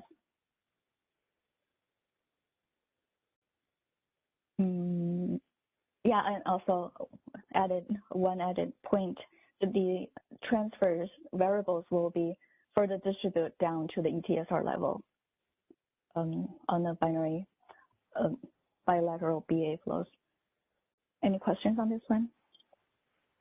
I have one question that kind of goes back to slide 9, but you said that the slack variable will be pushed down to the nodal level in a distribution factor. And then we got are the load components, is that nodal? I see that it's summing over J. So you put a component at each location. Go back to page 9. Yep. So that's you're summing over each location at which you put the requirement in the load requirement solar. So you're individually selling up the shift factor for these places where you need it. Now in the slack variable, suppose it can't meet the load at the increased load at one node. Does that mean that then the slack variable gets relaxed for the entire BAA because it's a weighted, some kind of distributed to the so that in order to relieve the one transmission constraint on this one, maybe one one possibility where you'd lose load or something, have high load, that you'd relax it everywhere, or yeah. So this comes the notation here. I'm giving a simplified version of the actual the indexes. Okay. So it's probably not exact what happens. So the requirement itself will be well, the load component, what you first said, will be distributed down to the nodal level with mostly the load distribution factors. And likewise, the solar and wind will be by proportion of the VR forecast. Right. And the slack variable will be distributed down in the same manner like the requirement, but the slack variables will have a zonal definition in a way that it will be distributed down to certain nodes predefined in the BAA. But if the question I'm getting is, can you relax the slack variable just at one node, or does it get relaxed proportionately so that if you're 5 megawatts short at one node in the requirement, that you can't meet it because of transmission constraints, do you multiply it by 5 megawatts times 20 because to release the slack variable over the entire footprint? Or do you just is the slack variable just relax 5 megawatts at that one location? Yeah, we can't control to the node level like you said. We want to relax at one location 5 megawatts. It will be by a distribution factor down to the design region. Down to what? I can't make that out. Sorry? You said down a distribution factor down to what level? I couldn't make out what you said. Oh, I just said it will be distributed down to proportional to all the nodes considered. Okay, so it will not be just one node. Right. Kind of thing. Yeah. Thank you. Thank you. Any other questions on the deployment scenario?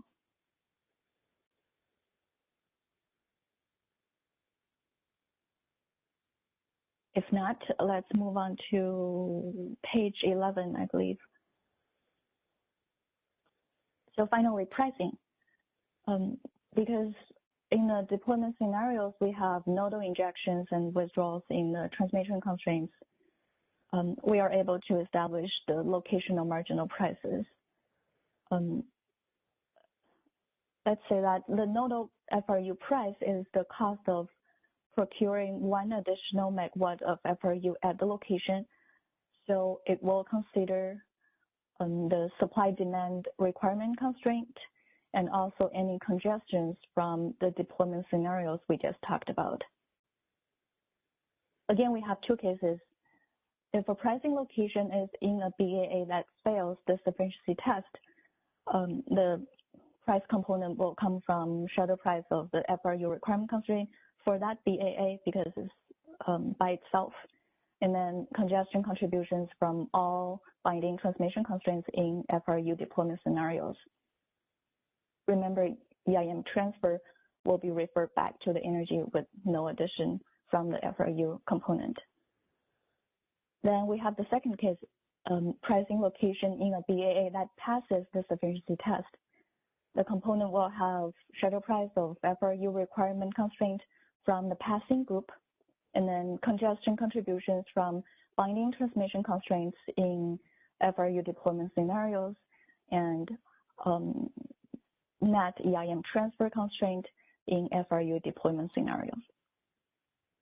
So that's the pricing contributions. Next slide, please.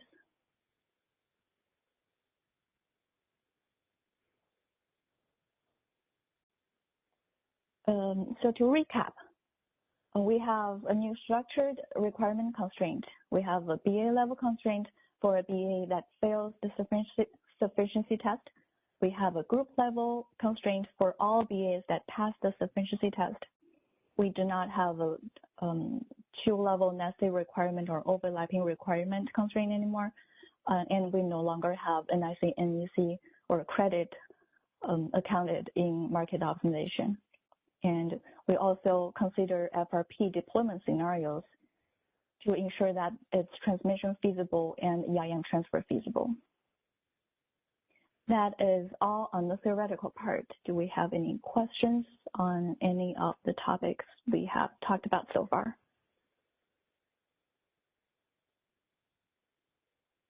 As a reminder, you can use the raise hand icon just above the chat panel to enter the question queue if you are connected to the WebEx audio. If you're just on the phone audio and not connected to the WebEx audio, please press #2 on your telephone keypad to enter the question queue.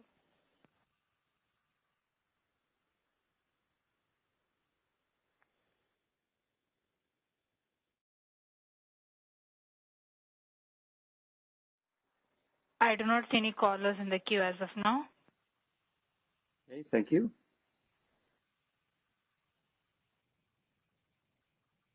Okay, then we can move on to The examples. So we have, let me see, 6 or 7 cases in the examples. These are oversimplified examples for illustration purposes. And we will start with a single BA scenario. This is to illustrate the FRU nodal pricing with the impact from transmission constraint in deployment scenario. And we assume there's no loss in the system. We do not consider ramping constraints or assume there's no ramping constraints or other resource limitations. So this scenario, we have one BA as the system. We have a load ABC 3-bus example, load at node C of 100 megawatt. We have FRU requirement of 30 megawatt. We have 2 resources, A and B, at node A and B, each with 100 megawatt of capacity, bidding price of 30, and predefined FRU demand curve of $40 per megawatt hour. We're assuming a horizontal, just a simple horizontal demand curve in this case. Next slide, please. This is the shift factor matrix. Assume node C is the reference bus, so this will give the shift factors, for example, from node A to node C on line AB, we have shift factor one-third. From A to C on line BC, we have also 1/3. From A to C on line AC, we have 2/3, and so on. The shift factor at location C with respect to itself is 0, so we don't have anything there. Next slide, please.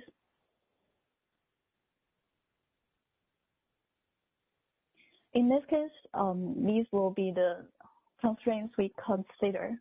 Power balance for this one BAA resource capacity for both resources. Now we have one FRU requirement constraint for this whole BAA, and the requirement is 30. So we have supply plus supply from FRU A from resource B plus the slack variable equals 30. The slack variable is bounded above by the requirement itself. And then we have transmission constraints. Base case, also the transmission constraint under FRU deployment scenarios.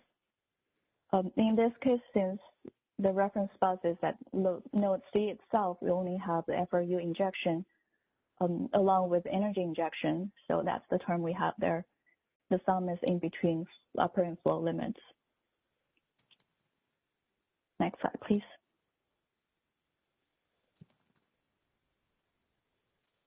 Case 1. Assume we have plenty of transmission capability.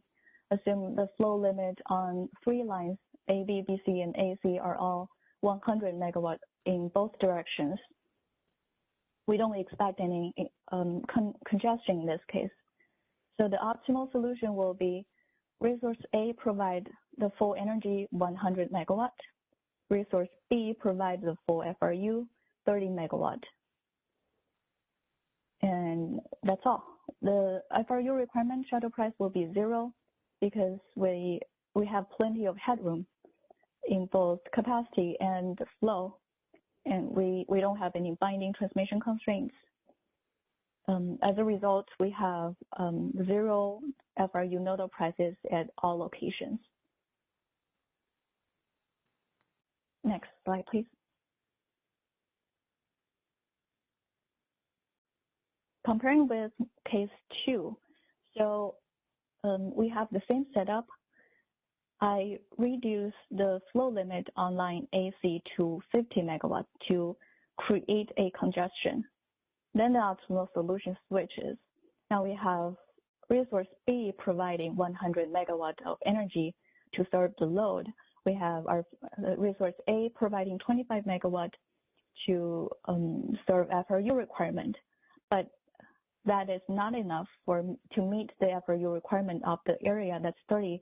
So slack variable has to kick in 5 megawatt. Since the slack variable kicks in, FRU requirement constraint as a shuttle price of $30, That's how we define a demand curve.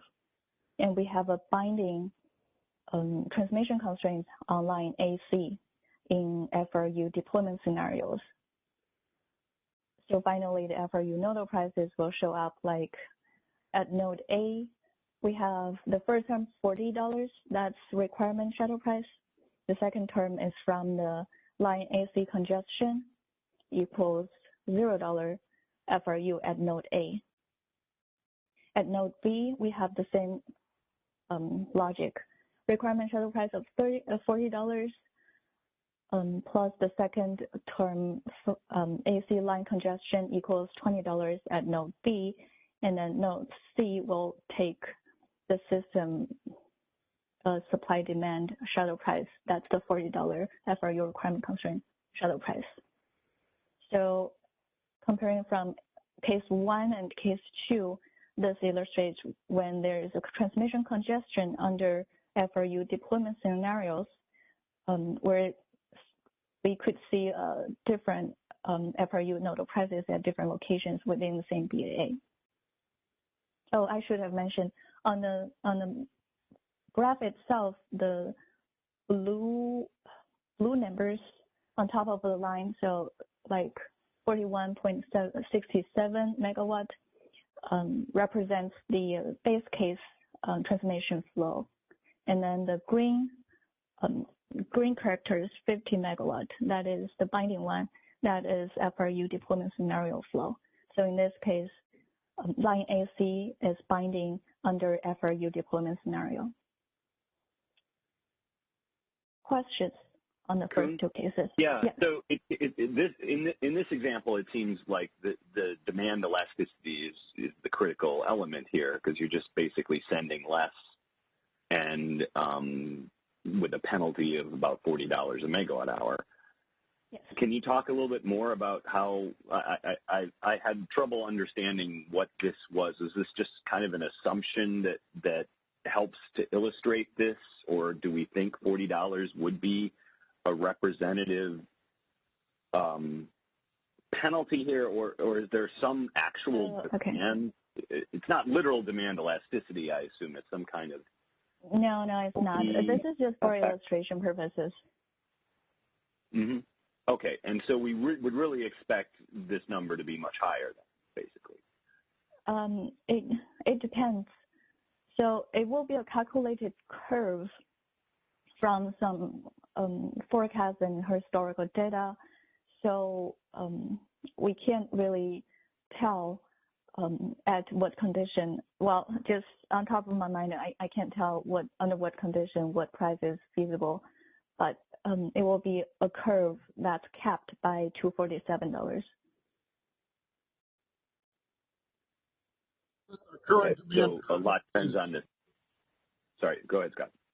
Jim, I think it's our current demand curve that goes from 0 when we have more than enough to 247 when we're really short. It's just using a representative value. Right. So we could have a value lower than 40 or higher than 40. Right, because you're just assuming basically a flat demand curve at 40, when in reality there would be some linear trajectory between the two. Okay. Yes. All right, that's helpful. Thanks. Thank you. Any other questions on the first two cases? No?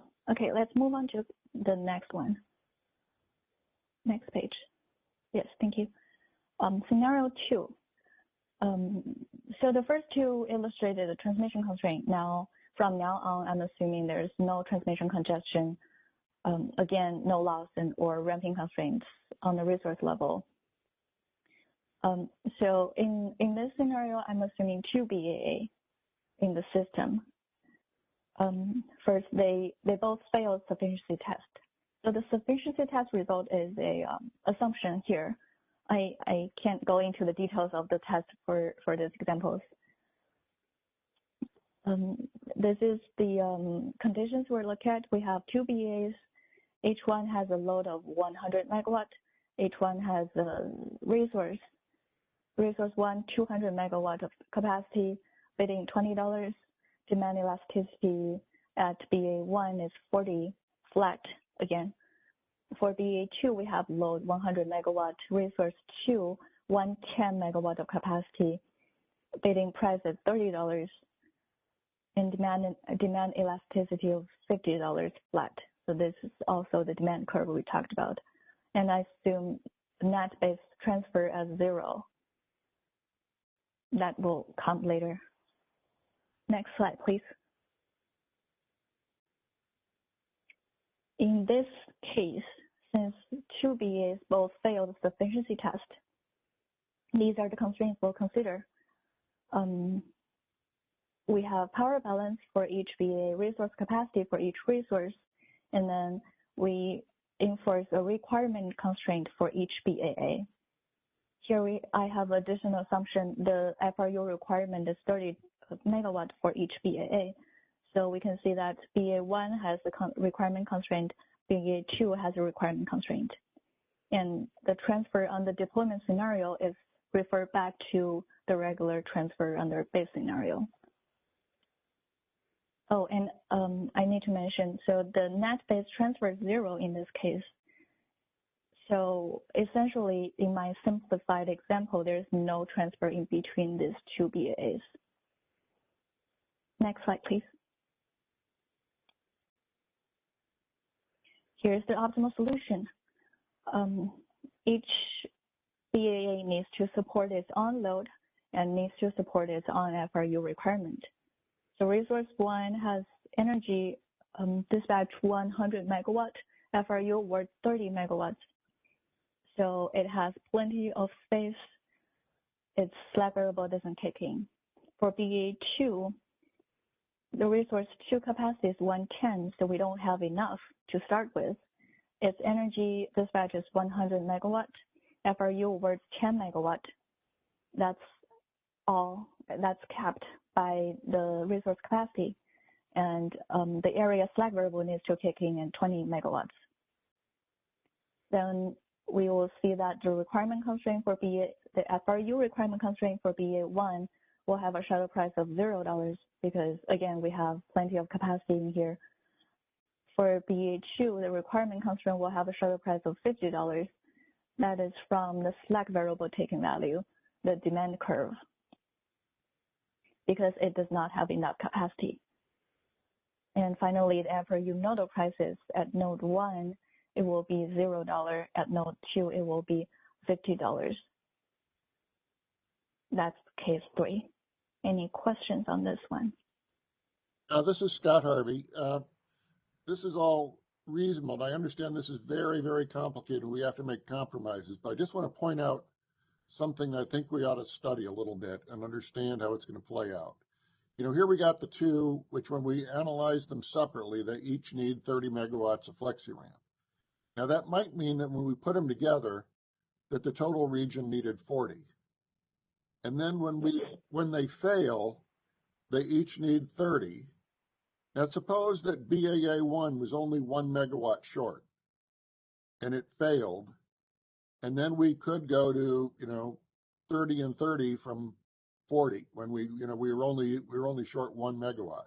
Now this is going to be pretty small. That kind of effect is going to be pretty small across the Western EIM, with one exception that I think we need to think about, is when the CAISO fails, even by a small amount, I worry that we need to study what the impact is going to be on the requirement for the rest of the Western EIM.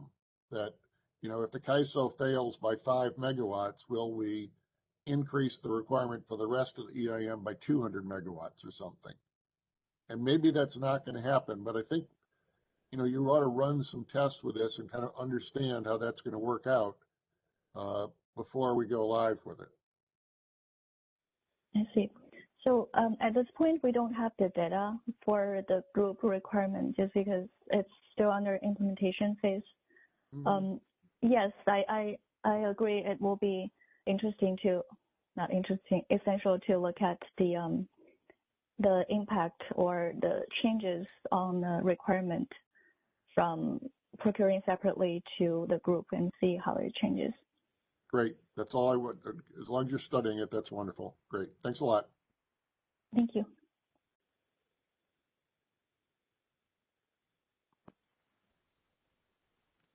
Thanks, see Scott, for a the question. hand. Yeah. Go ahead.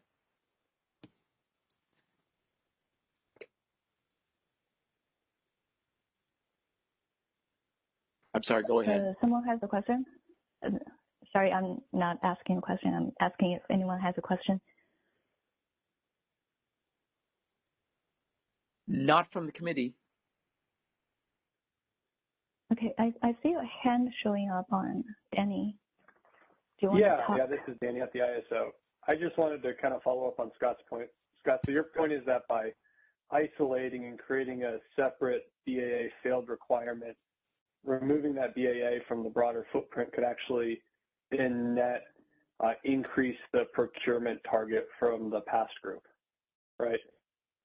And if someone fails by a lot, that might be appropriate. But if someone fails by a little bit, and mostly it is, most of the BAs, it isn't going to have a big impact. But I just wonder the CAISO, given how much of the overall requirement will be in the CAISO, and the model is going to, sometimes the high load and fluctuations will be in other BAs, and their requirements should be reduced by, the CAISO isn't necessarily going to be high at the same time. And I just wonder how knife edge, how big a changes we might get when we seal the CAISO off from everybody else.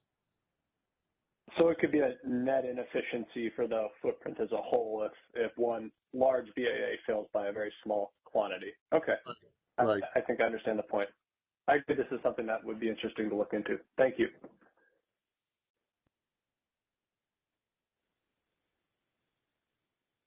Thank you, Danny. Any other questions on this case?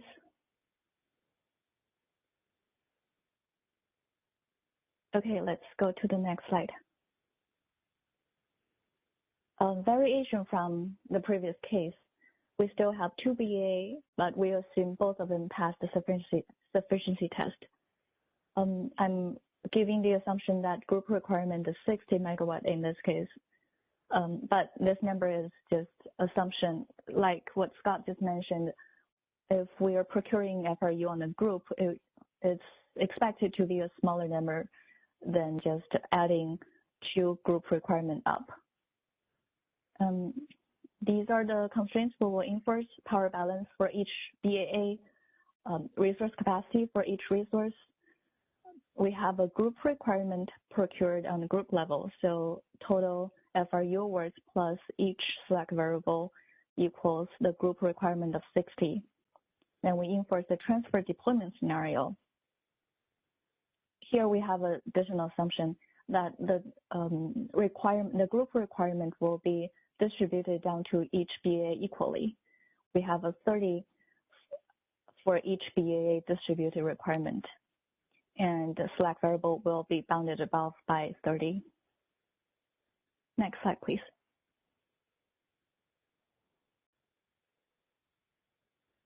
Case 4.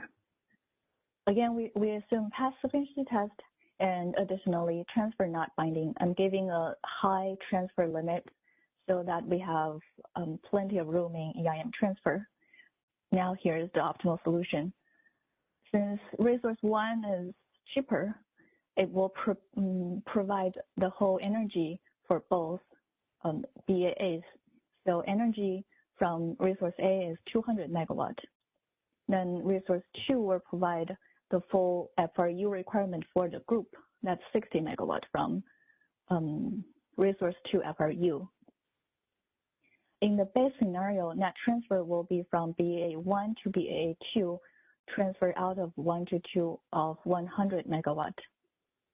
And net transfer under FRU deployment scenario from transfer from 1 to 2 will be 70 megawatt because there's a 30 megawatt FRU from BA2 flow back to BA1. So that's the difference. In this case, because again, we have plenty of room in the system, the FRU group requirement will have a shadow price of $0. We don't have transfer deployment scenario binding in this case, and we will look at $0 nodal prices at both node 1 and 2 for FRU. To compare case 3 to case 4, this is a simple variation how it looks like when we procure the requirement separately for 2 BAs and when we procure the group requirement as a whole. And in case 4, BA2 is benefiting from joining the group with BA1 so that it's seeing 0 FRU nodal prices, even though that its resource capacity cannot support its own load plus the distributed requirement. But in this case also, we have a lower overall system cost.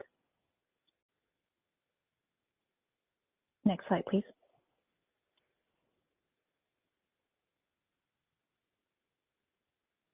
Again, building on to case 4, we have case 5. Assumption transfer limit is 15 megawatt.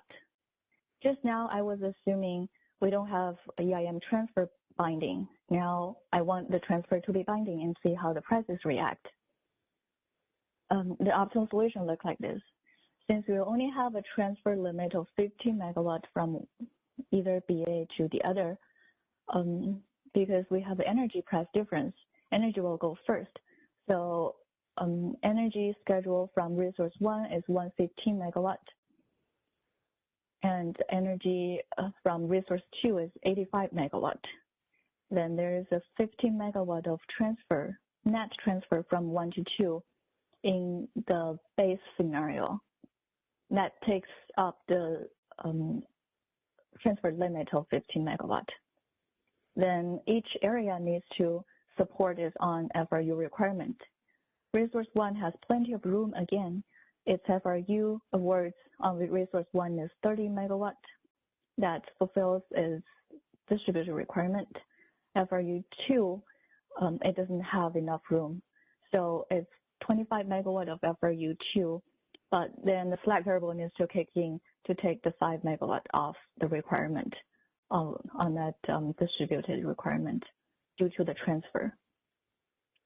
In this case, the group requirement, the FRU group requirement will have a shadow price of $50 because slack variable at BA2 kicks in with the price of $50.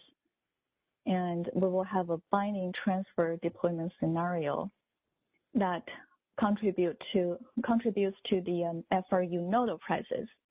So at node 1, we will have the first component group requirement shadow price of 50 minus the second component minus or plus is the sign convention minus 50, that's the transfer deployment scenario shadow price equals $0 price of FRU at node 1. And at node 2, we just have the first group requirement shadow price of $50. So comparing case 4 to case 5, this is what happens when the transfer is binding, how the FRU nodal prices are separated. Questions?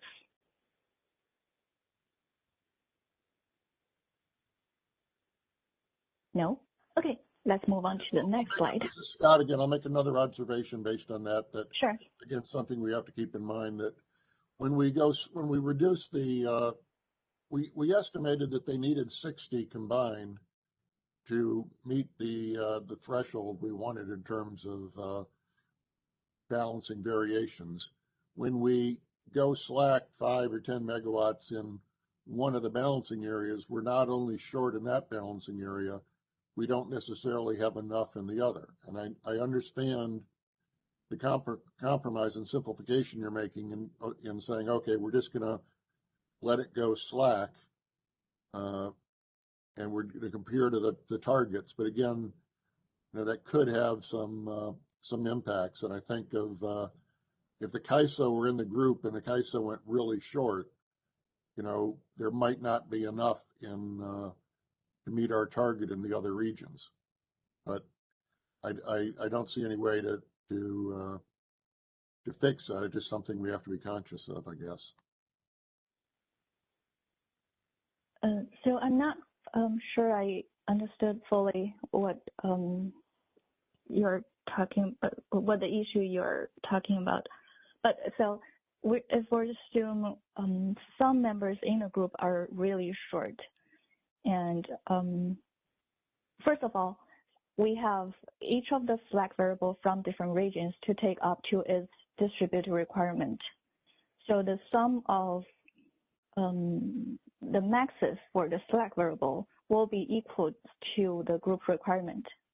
From a math feasibility standpoint, some variable in that equation in the supply demand will take value, so we will not get into trouble on that perspective. But if more than one area need to get into slack variable taking value from the group, it will potentially just move up the price. We'll have one similar case in this 3BA scenario where multiple slack variables take value in the group and then how the prices look. Yeah, I wasn't really worried about the prices. I was just saying again that it's complicated to set the targets when the target actually is premised on having support from the other BAAs, so that if one of the other BAAs isn't able to meet their distributed share, then the distributed share for the other BAAs might not be high enough to achieve the target, because they won't be able to get as much help from the other BAs. And you know, I think that's just a feature of the simplifications we have to make this implementable, but it seems to be something that be conscious of. Yeah, now I understand. So the target we're setting is from the historical data in from the group. If we're setting a target on a group level, it's hard to really see if we have enough in each independent areas down the distributed level. When someone goes short, you estimated the total based on the assumption that no one was short. So when someone's short, it's not quite right for everybody. And of course, most of the time that won't matter. But you know, the CAISO would be the one who would be big enough that maybe it would matter if we were significantly short. Yeah, and so if someone is significantly short, hopefully the sufficiency test will filter that out. Then this BA will no longer be in the group, and the group will be just BAs that pass the test. And that's the good thing about the way you structured the test, that it tends to make that much less of an issue, because they'll be thrown out of the group, and then you are estimating the requirements separately for the other people. But it makes it important that the people appropriately fail. Yep. Yeah. So when we get data for this project, we'll be able to look at how this actually behave in production and on the distribution and the requirement target. And thank you for the comment. So let me move on to the last scenario. I'm throwing in a 3BA scenario to illustrate when we're in a group and we're short. We may be short as a group, and multiple slack variable need to kick in, and how the schedule and pricing will react to that. In this scenario, let me just quickly go through the assumptions. We have 3 BAs, each has a load of 100 megawatt. Resource 1, 2, and 3 each has a bidding price, and BA 1, 2, and 3 each has a different demand elasticity price. And I'm assuming the group requirements 90 megawatt for 3 BAs. And additionally, I'm assuming the distribution down to the BA level is equally. So we will have 30 megawatt of distributed requirement for each BA. Next slide, please.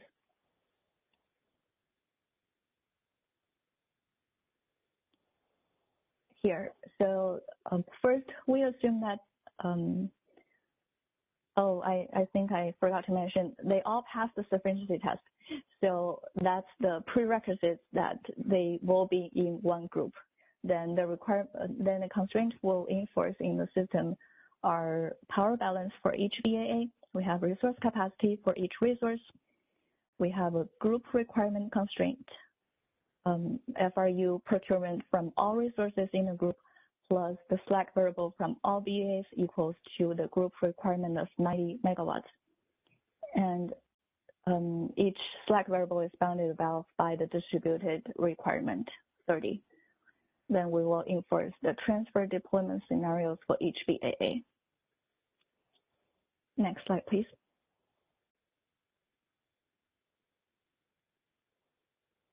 Case 6. Before I make it tight, I make it loose. So assume transfer limits is high up between each pair of BAAs. Here is the optimal solution. Since resource 1 is bidding at $20, it's relatively cheap. It will provide the most energy for this group. The energy schedule from resource 1 will be 200 megawatt, from resource 2, 100 megawatt, and from resource 3, 0.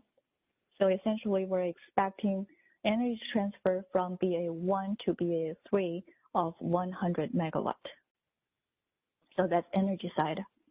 On the FRU deployment scenarios, since resource 1 doesn't have room anymore, we have resource 2 taking FRU of 30 megawatt and resource 3 taking FRU of 60 megawatt. This is, we have a 30 megawatt of FRU transfer flow from BA3 back to BA1. So in the end, the transfer values, we have 100 from BA1 to BA3, and then 70 megawatt of transfer under the FRU deployment scenarios. And next, we'll talk about the price. Next slide, please. Here are the prices. Since we have plenty of transfer capability and resource capacity in the group, the group constraint requirement will have a shutter price of 0. We don't have any transfer congestion, so we'll be looking at the 0 FRU nodal prices at all locations. So this is the nice case. Next slide, please.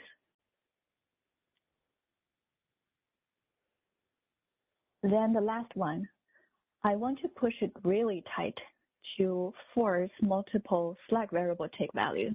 Here's what happens. I'm assuming resource capacity of 120 megawatt for each resource and transfer limit between either two pairs of BAs of 5 megawatt. That means we don't have enough on the system level and we're really tight on the transfer.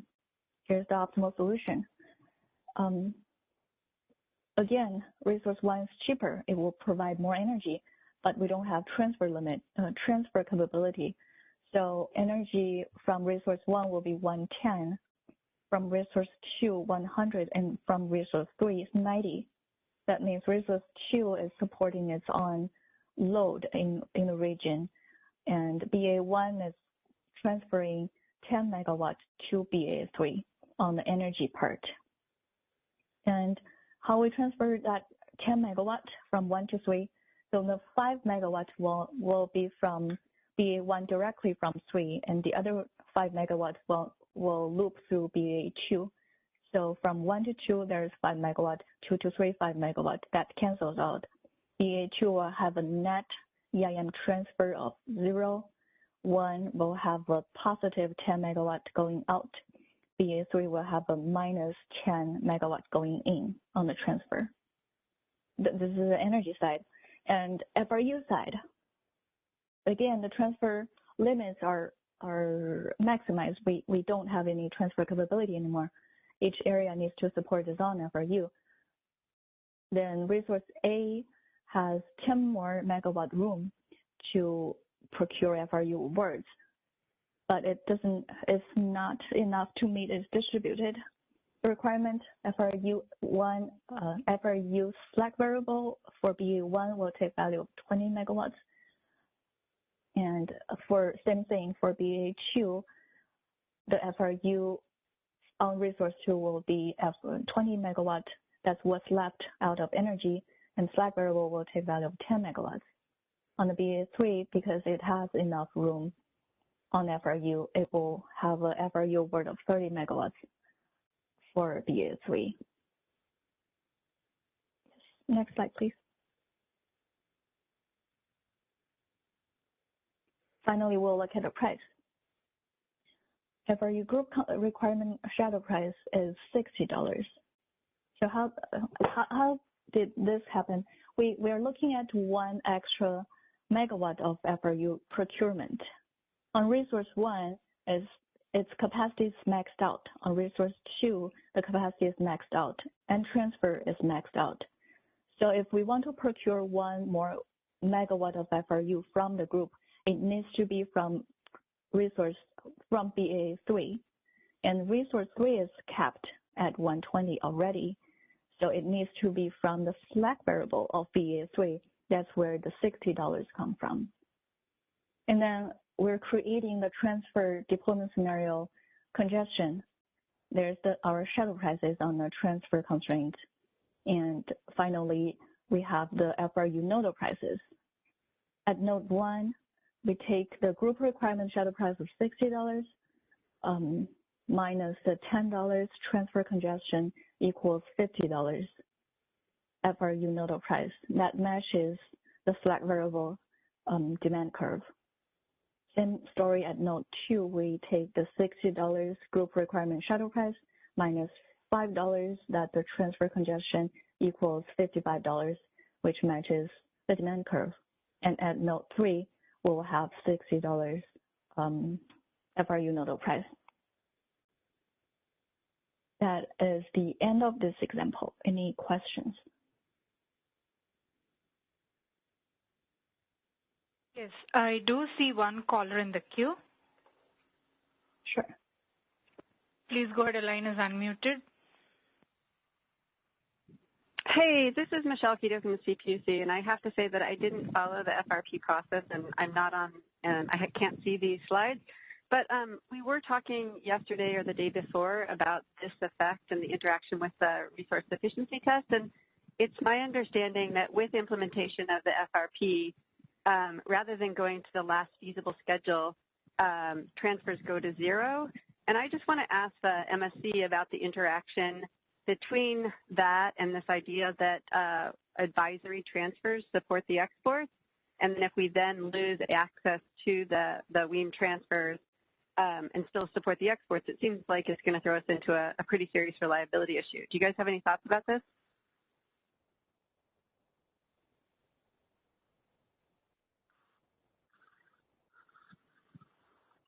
I'll jump in with the qualification that we only learned about this design feature from the CAISO last night, so we haven't reflected long on it, Michelle. But yeah, it does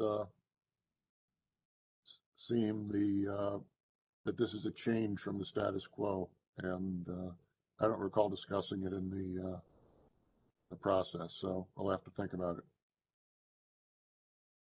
Okay, I mean, it does seem problematic because it's a pretty serious change. So if California, for example, had the last feasible schedule at 1200 and we now go to 0, not only are we missing the advisory WEAM transfers, we're actually missing the transfers. So if those transfers support exports and we haven't addressed that problem, it's going to be California load that has to take that. So that seems like the reliability portion of it. So yeah, your thoughts at some point would be great. Thank you. Thank you, Michelle. Operator, do we have any other questions? I do not see any other callers in the queue as of now.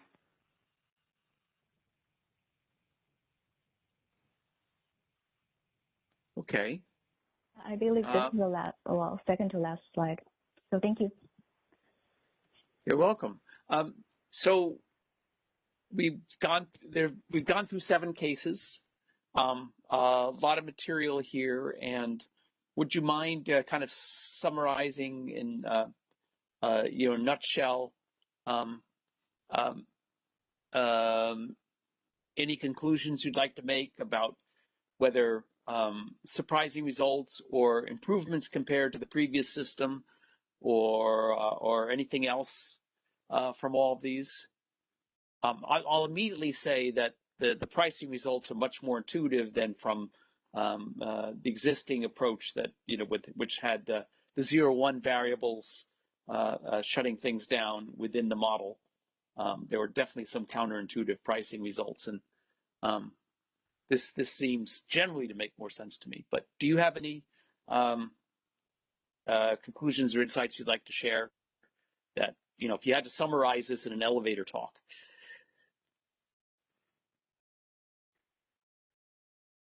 What's been learned here, or if there are any further issues that need further attention?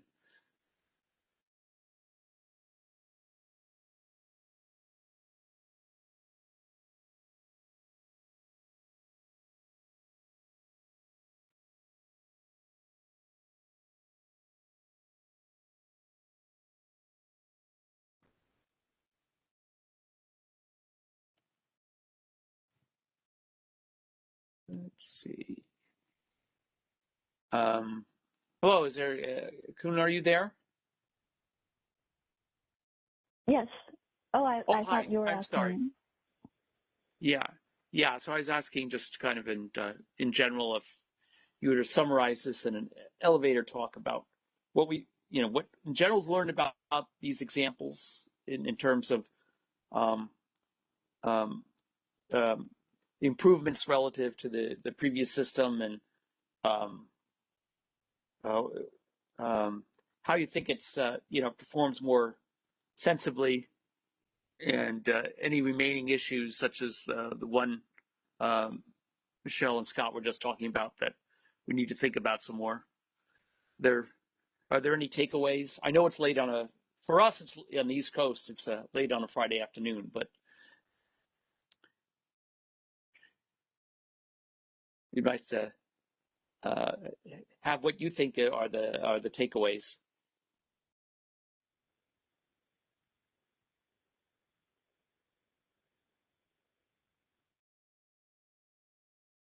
If you're on mute, please unmute your line.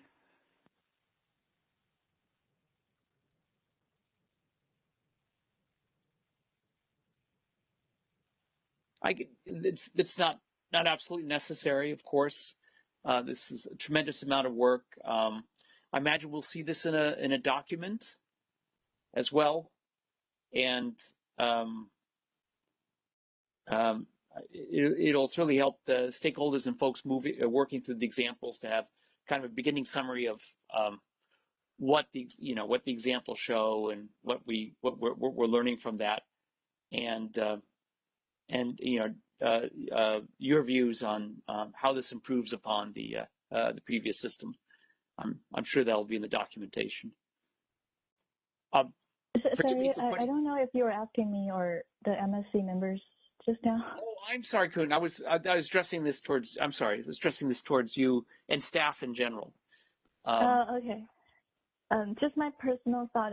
I think the first improvement here is that we're taking away the NIC, NEC, and credit from the requirement constraint from the supply demand.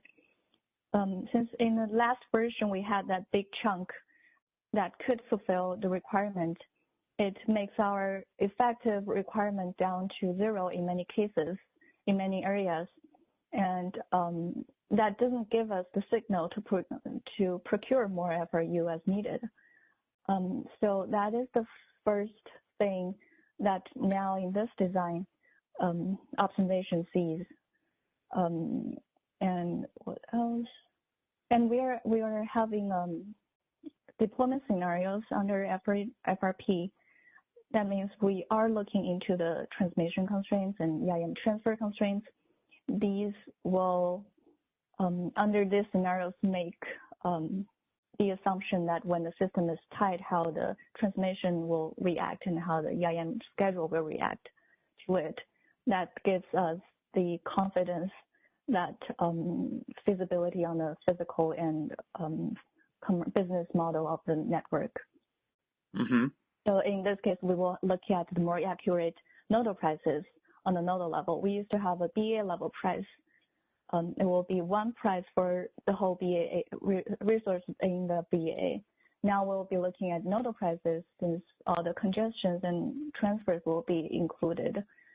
So it gives us incentive to look, have like different locational reactions and procurement and flexibility, how the system will react to the distributions and requirements. That are the major, I think, improvements in this version.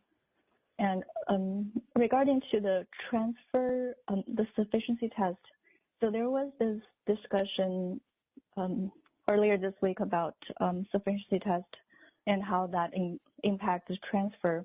I believe we are still waiting on that topic to see if we will stay in status quo or adapt a new methodology. And the new one says if a BA fails the sufficiency test, the transfer will be bounded by the net-based transfer. And the previous case was either net-based transfer or the previous FMM solution. So the previous version will give us a more option than net-based transfer, I would say. And I believe Kaiser is waiting for feedback on this topic to see which one people would prefer. Okay, thank you. That's helpful. So I've just one other question. It's a much longer term one. It's the selection of scenarios to test deployment, and of course the up scenario is moving the net load up, not uniformly, but spread out across the West, and without having done any analysis, it's hard to say whether is that going to be the most stressful case, or whether conceivably, the loads moving up in net load moving up in some areas, one part of the West, and then moving down in another part of the West, conceivably congestion would be greater or not, depending on the direction of congestion versus those moves. So here, general question: can you imagine that starting with these two scenarios, the down and up scenario, that over time, as computational capabilities improve, there might be some benefits to considering additional stress cases where you get full deployment of, let's say, the up resources, but the net load distribution is more peaked in some areas than others, which might stress the system more in order to build confidence and deliverability. Do you think that's something that might ultimately be useful to do, or what sort of testing might we want to do, or how might we learn from experience that it would be desirable to have additional deployment scenarios to test deliverability? Do you have any thoughts on that? Yeah, so the choice of deployment scenarios, we have just two, one for FRU, one for FRD, assuming, say, all of the FRU is deployed or all of the FRD is deployed, right? There could be like multiple combination scenarios. Some areas have one behavior, some areas have other behaviors, and how the system may be behaving under these scenarios. So the current two scenarios we're considering, it's under the assumption when the overall system everywhere need FRU, it's potentially more stressed, right? And same thing for FRD. That is why we have this two base case. I think it will be interesting for us future analysis when this product is out. We can look at some local procurement and study some potentially tight transmission constraints and see if there's benefit to look at some other scenarios and make some match and see what the system behavior is. Yeah, and I imagine doing a number of low flows, around take some operating point on a stressful day, and then just doing some load flows around that, dispatching the FRU and FRD. So instead of, for example, scenario, instead of everything going up, you could have, all the up happening in Northern California versus uniformly through California. If there's already congestion in the south to north direction, then deliverability might be more of a challenge. But I don't know. We can't know that ahead of time. We can't do every single scenario. I think having two scenarios is far better than having none. And we'll have to see whether that, largely solves the deployment problem that Guillermo and you and the group identified in the report from, I guess that was 2019. So, okay, thank you. I don't have anything more. Jim or Scott? To follow up on what you said, I mean, I think there is an important complication here in that the 96th percentile, 98th percentile for the group and then allocated isn't necessarily going to be the 98th percentile for the CAISO when the CAISO's got the high load or the Northwest. Another approach that can be taken would be to look at where there's congestion, and when we're constrained to going from the Pacific Northwest to the south, well, we don't have to worry about having enough in the north because all we have to do is not send it south. And so you can think of another way of doing it, which is to, from the prior FMM interval, which way it's going. So, you could do something that loaded up the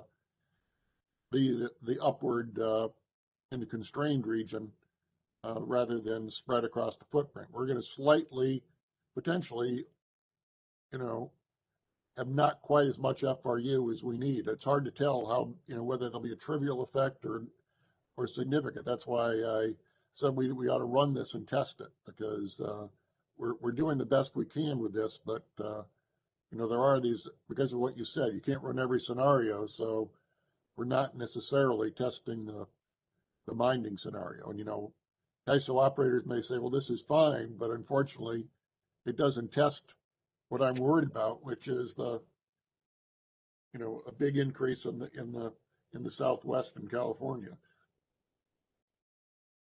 Yeah. Yeah, I agree with that. So there should be testing and these simulations, and you also want to avoid the situation if you have too many scenarios or too many extreme ones, then you may be spending a lot more to acquire FRU and FRD than you really need to. If you never run into problems, if you're overly conservative. Exactly. Okay. Jim, anything else? Nope. Okay. And do we have anybody online? Any last questions? I do not see any callers in the queue, Ben. Okay, that's great. Well, I think this was very useful to go through these, have a concrete understanding of the new proposal, what's going on. There's still, of course, work to do, as has been pointed out. And so we have not scheduled our next meeting, but with everything that's going on with the day-ahead market enhancements, as well as with the storage enhancements initiative, I'm sure we'll be having meetings that address these topics in the next month or two. So thanks everybody for joining us. And any last words from Jim or Scott? Not for me, except goodbye. Okay. Yep. Well, have a terrific weekend, everybody. I hope it's going to rain less than it is. Well, actually, you in the West could use the rain. So I wish we could send our rain to you. Mm-hmm. Okay. Bye-bye, everybody. Bye. That concludes our conference. Thank you for using Event Services. You may now disconnect.